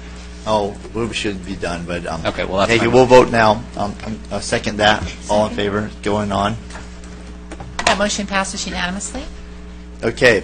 In Lake Forest, we've had resources, and we've worked with other organizations to facilitate low-income housing in the city of Lake Forest, and taken and improved areas that were somewhat run down and improved the neighborhood by. And I'm happy to see one of your support services people is Family Forward, because the women from Family Forward, in their construction and tear with their hard hats on, their quality control, watch out for them. But I'm like the way that you're working out with so many other organizations, because I think that when we address homelessness and low-income housing, I think that we've got to work with partnerships, and that makes me happy that you guys are doing that. And I think we get farther when we're working in partnership with other agencies and other organizations. I think that the feeding of the homeless at the Civic Center in Santa Ana was a good example of people not working together, where you'd have church group after church group going up to take food, but after the first church group left, they weren't hungry no more. So until they started cycling them in and putting actually a schedule down to where they would be bringing them, you guys do dinner, we do lunch, you do breakfast. I think that there's an energy there that you can do more working with other people. So that makes me happy. In the land that you have exhibited in your two projects, San Clemente, that's 19 units. How much acreage was in that? It's a very small piece of land, about a half acre. So if you, it's a very scalable project. It works well in a coastal community. It's a very tight site, and it was a vacant lot, and we had to do an infill project there. Okay, so and then Yorba Linda, 69 units. That was the whole project there. You've got 4 acres. There's a hillside over 2 different developments. So in terms of net density, you're probably looking at 25 to 35 units the acre. And we've done smaller and bigger, depending on the character. I'm excited to move forward. I love the idea that your partnership with other agencies, and so I'm going to open up for other council members. Councilman Hamilton. Thank you. So thank you for coming tonight. I appreciate it. And it seems like you're in these in the presentation. You were saying each one of them. The affordability for the Yorba Linda, there was a 30, 45, 50, and 60%. So each of them, there's no one, I think if I understand you correctly, there's no one that would be income less without an income. Is that generally? That's generally the case, unless you're doing housing which isn't what those examples are. Let's say a homeless, something that is really a transitional or permanent supportive housing for people that have no income. They're right off the street. And at least what you're being showcased here are really people that are probably at risk of being homeless. They could have been homeless, but the primary, this is a group that has some resources. I would call them the working poor. Okay, and I don't disagree at all that we've got, that's a high-need group. So please don't ever take this in a wrong way. But I feel like there's a more needy group, and I think you kind of touched on that transitional. And so in the past, I've discussed, I wanted to try to impact people the most, and I think folks that are actually homeless, to me, are the ones that kind of need it the most. We also had discussed kind of the biggest bang for the buck, and I'm kind of talking to staff along with you, so I guess you can kind of listen in right now. We wanted the biggest bang for the buck. We wanted to allow anyone to apply, whether they had a one-page document, and to have discussions. And we also mentioned something about prevailing wage. And so I guess I have a question. I don't have a real keen desire to do prevailing wage at all on this. What is your opinion on using prevailing wages? Well, do all your projects require prevailing wages, or no, Councilman? No, they do not all require prevailing wage. Now, each city, basically, some cities require it, or if you have a certain level of public financing or too many vouchers, you will trigger prevailing wage and other requirements. But there is, in our case, to the extent, if that's council direction, we do not want to incur those additional costs at all. These are very scarce resources, and they need to be optimized to the extent possible. To the extent the council has particular focus on a set-aside for homeless people who are, let's say, homeless veterans, Mercy Housing is also adept at that, and that's why they're also part of the team. So there's other great programs in Orange County that do a wonderful job, and I'm pretty familiar with all of them. And again, we'll take one look, and we try to incorporate that. And part of that too is that the NOFA. My understanding of the NOFA had sprinkled in the midst of it homeless and veterans, and so I guess one of my questions would be, we've got an award-winning homeless liaison, Deputy Chet Parker. So, he happens on a family that's homeless. Where can he take them to this project? If the council approves a project that has it, there's now a coordinated entry system in Orange County. So if there was a referral from a caseworker or a shelter, that person would be put on a list, so to speak, and that's who you would. If you have a housing project today that has a set aside for a formerly homeless individual, you pull off that list. The same way there's a waiting list for other types of developments, charter school, there's waiting lists for everything. That's the list from that referral that's made. And that referral can be made from a social worker that's running a program that's also working in it. So that is where that person would be referred to. That's part of that whole system of care that's going on here. And that is something that we're very familiar with. In fact, the team is extremely comfortable with. And it comes up at council meetings and community meetings up and down every community we're in. I see someone out in the parking lot, how can I get them housed in this development? If it's workforce housing and they don't have services, it won't be a fit. They do need some types of case management and supportive service, and that's what you have with this team. So I thought I heard you say formerly homeless.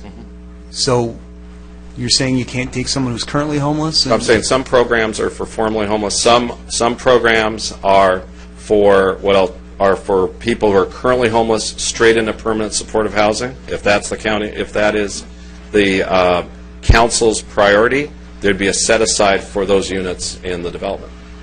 And so part of, I think, I'm talking to my colleagues here too, is that, we've got a decent amount of affordable housing projects in town where people have certain income levels. And, I just, to me, I'm not necessarily interested. There's a high need for those. I don't disagree, but I feel like there's a higher need for, we've got Anaheim, we've got people at Tustin City Hall, camped out, and I feel like there's a bigger need for those that are currently homeless, and that's, I guess, what I was expecting from this, that it would be, currently homeless, and that's folks that need it the most, and not ones that are earning income. Transitional housing would then have a greater cycling, and I think you said 20 to 30%. Was that over like a year's period, or like maybe a 20-year period? No, that's in many of our developments. Yeah, sorry. But let me deal with the 20 to 30%. Yeah, that's a annual figure we use. We're not at all. We don't see that as a negative, and others in the apartment industry would. In fact, people move on, and there's mobility. And again, I want to be clear. The NOFA we responded to was very general, and provided a variety of options. If the council's direction was, we want a development that is focused on currently homeless individuals, that will be a permanent supportive housing project. And if more than, but everyone on that list you talked to, or who was submitted, if there are more than 8 vouchers in that development for that, the set aside, that triggers prevailing wage. Well, my understanding was that, and I've talked to the city attorney about this, is that if we loan money, that does not trigger prevailing wage, and then also, as long as we don't give any money for construction. Now, you could probably say it better, but I think if we pay for services, that's okay, not prevailing wage. But if we give money for construction, that's prevailing wage, but loaning is not. So prevailing wage is a very complicated area of law. We've talked about a number of things. So the first thing is, if there's an existing affordable housing program, right, where they have services, and you just want to give money for the services, that would not trigger prevailing wage because there's no construction. Prevailing wage only applies to construction. There are exceptions to California prevailing wage law, excuse me, where if you do a residual receipts loan, so we loan them $4 million, but they have to pay it back at the end of the 55 years, that would not trigger prevailing wage. If you just give them money, and it's not low mod money, that would trigger prevailing wage because that would be public money into a project. So it's very, very nuanced how we can get money into a project without triggering prevailing wage. There is a particular exception for TCAC funding, which is the 9%, the tax credit funding that Mike mentioned earlier, where you can combine that with a residual receipts loan and not trigger prevailing wage. It's the most common way that we fund these projects. However, if you get into applying for more grants, the vouchers that he's mentioned, there are many, many funding sources that will then trigger prevailing wage because there are limitations on the number of funding sources you can combine under prevailing wage law. The most common way to approach these projects is to go after all of the funding that you can that's going to allow you to develop the project at the least expensive cost. So if we have the choice of applying for funding source A or funding source B, but funding source B is going to trigger prevailing wage, the developer will always go after funding source A because it's more cost effective. However, if you put a requirement on that you want to service homeless veterans between the ages of 18 and 22, and you want it to come from a particular grant, and that grant triggers prevailing wage either under federal or state law, then we would pay prevailing wage on the project. So The idea is to give the developer as much flexibility to go after the funding sources that are out there to develop a project as inexpensively as possible. Well, some of the research I've done too, and I'm not trying to monopolize, but I've heard that we're kind of getting a little close here, is that in Tustin, the cost for some of the units that they per unit was in the mid-$100,000. So I have a few motions. I feel uncomfortable, and maybe some other folks want to chime in. If we have a time constraint, I'll go ahead and make a motion, but I don't want to cut off debate. That's the mayor's Well, Councilman prerogative. Gardner had to leave for other things, and so he wanted to vote on it, so he was hoping that we could move along. But I like staff recommendation, and I think that the motion, do you have a different motion? I'm going to enter into a motion that we enter into partnership with National Court and your partners. So you want to? I could second that. I have an alternative, and I'm trying to pull it up here. If there's others that are wanting to speak. And by the way, I did do some research into that. I think there was a church in, I can't even remember, was it Anaheim or somewhere, where they sold off a little portion, and it happened to be the speakers, former assembly speakers' parents that were attending that church. You read down in that article further. All right, sorry. Okay, here it is. So I just don't feel comfortable quite yet, and so I was going to move that we direct staff to bring back to the council a workshop item on the benefits and limitations of all types of housing that can be spent by the Housing Authority, including but not limited to transitional housing, emergency housing, rapid rehousing, affordable housing, with the goal of positively impacting the most lives related to homeless veterans and their families. I think that me and Councilman Gardner have already talked about visiting the homeless agencies in Orange County.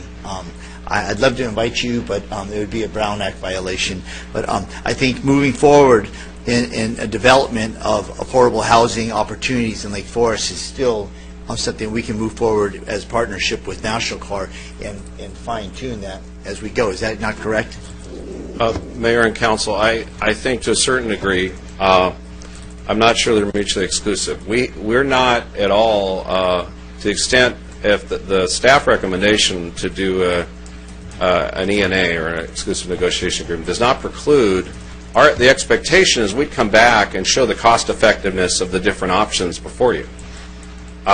There's very few options that we haven't either visited or seen. The premier project at the former Tustin base, I organized a volunteer group from American Institute of Architects with Jim to design the former military base to those shelters. So we're happy as part of coming back to you. There's not anything we're locked into to not. We always think the cost effectiveness. Now.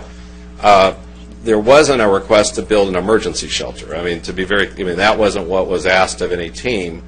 But I think we clearly understand when we come back and the staff comes back, we're going to want to see how this investment, what the ROI is, how many lives are being impacted, and it's something, there'd be a lot of consensus, I think, in the service community here. From even, I think we'd all agree, at least the people that competed for this process, that this is something that always, you can't be complacent. You also have to look at what's working. So I guess that's the only thing I would add, Mayor and Council. We're not at all discouraged if part of coming back with the staff includes that review of what other models there are to look at it. Mr. Mayor, just so that we're clear, the ENA, what's before you is to partner with National Core, which is a long-term commitment from National Core to sort of be our friends. So we've been dating up to this point. We're going to get engaged. We're going to spend a long engagement where we figure out exactly what we want to do. So my motion on the table and then it comes back to you. I stand in partnership that the city and the Housing Authority of Lake Forest will be in partnership with National Core to develop affordable housing opportunities in the city of Lake Forest. I'll second. Just for discussion, I'm not a big fan of emergency shelters in this area, but I mean, I could be convinced potentially, but my heart is toward those who are currently homeless, so. That motion made, seconded, call a vote, please. I don't know.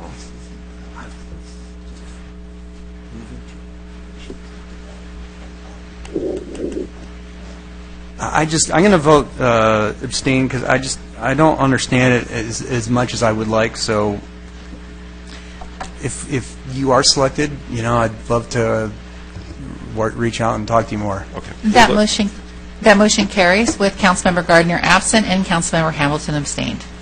We'll look forward to it. Thank you. Thank you for your presentation. Thank you, ladies. That brings us to City Manager's report. I have nothing further. Thank you. Okay. Councilman Hamilton. Trying to think of all the things. So I went to a senior, help me out, Hawaiian dance. Thank you. That was a great event. Well attended. I mean, I think there was a complete waiting list. So it was just really a class act. You guys decorated everything so well, and just, everyone was having fun. Like I mentioned, I don't know if I need to bring this. Do I need to make a motion for the what we had the traffic? Yeah, the traffic and all that. Is there enough consensus, or I don't mind burning one of my four for the year. I'll second. Okay. So I'll go ahead and burn one of my four. Is I think what you're saying I need to do. So for everyone at home, we only get 4 a year to do this on. So I'm going to use one of my 4 right now to adjust this discussion of everything that we discussed, whether it's additional walls, guardrails, speed signs, the traffic. Okay. Yes, and I'm undecided whether it should go to the traffic or go straight to us. I know we've. I'll make a motion that it goes to Traffic Commission. Yeah, I think it needs to go to Come on, Andrew. That's what they do. All right, then it's one of your 4. No, I'll second his motion to Traffic Commission. Mr. Mayor, Council, we can confirm this, but I think if you're placing it on the Planning Commission and Traffic Commission agenda, it's not going to burn one of your 4. So any of you can make that magnanimous motion. To me, it's important enough for me to burn one, so I'm fine burning Seconded. it. All right. Okay. I want staff, this is truly important to all of us. I visited that site. You could smell the smoke. It was horrible. And, you think of even beyond everything that was discussed, these were lithium batteries. And what's the residual on lithium batteries? So, there's just all sorts of unthought, the lithium batteries exploding and whatnot. So, just lots of safety concerns. That brings us to Councilman Robinson. I don't really have any comments tonight, other than the fact that we might want to get a CAD program installed on all of our laptops so that we can start doing all that computer-aided design that we were discussing with Veterans Pond Park, or Village Pond Park that's now Veterans Park, and then some training to go along with that. So I'll second that. That's one of my 4 for the year, I think, right? I don't see enough consensus there, so I guess it failed. Okay. Mayor Pro Tem Basil. My husband's an engineer. Maybe I can get him to do it for free. He'd love me for that. So I've attended a few things over the last couple of weeks, a few grand openings, and talked to a lot of residents and things. You don't need to hear all the details, but something very important did happen in the last 2 weeks, and that is our chief for the Orange County Fire Authority has abruptly resigned. it was kind of a surprise to everyone, and just want to be on the record to say Jeff Bowman did a great job for us while he was our fire chief for all of Orange County, and a lot of people are very sad to see him go. He did some great things, and we are in the process of working on getting his replacement. More information will be provided in the next couple of weeks on his replacement, and otherwise, have a good evening. And I also attended the Walmart grand reopening. Well, yeah, me and Councilman Hamilton, I think Jim Gardner was there. Leo, were you there too?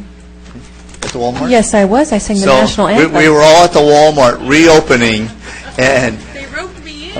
okay, and it was a grand reopening, and they have remodeled inside and they have polished floors. It looks so good that you can feel like you almost could eat off it. So Minuteman Press had their 25th anniversary on Lake Forest Drive. I attended that, and I attended the El Toro Chargers 66-21 victory over El Dorado. What a great night that was.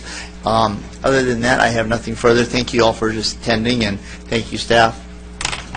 Close this meeting.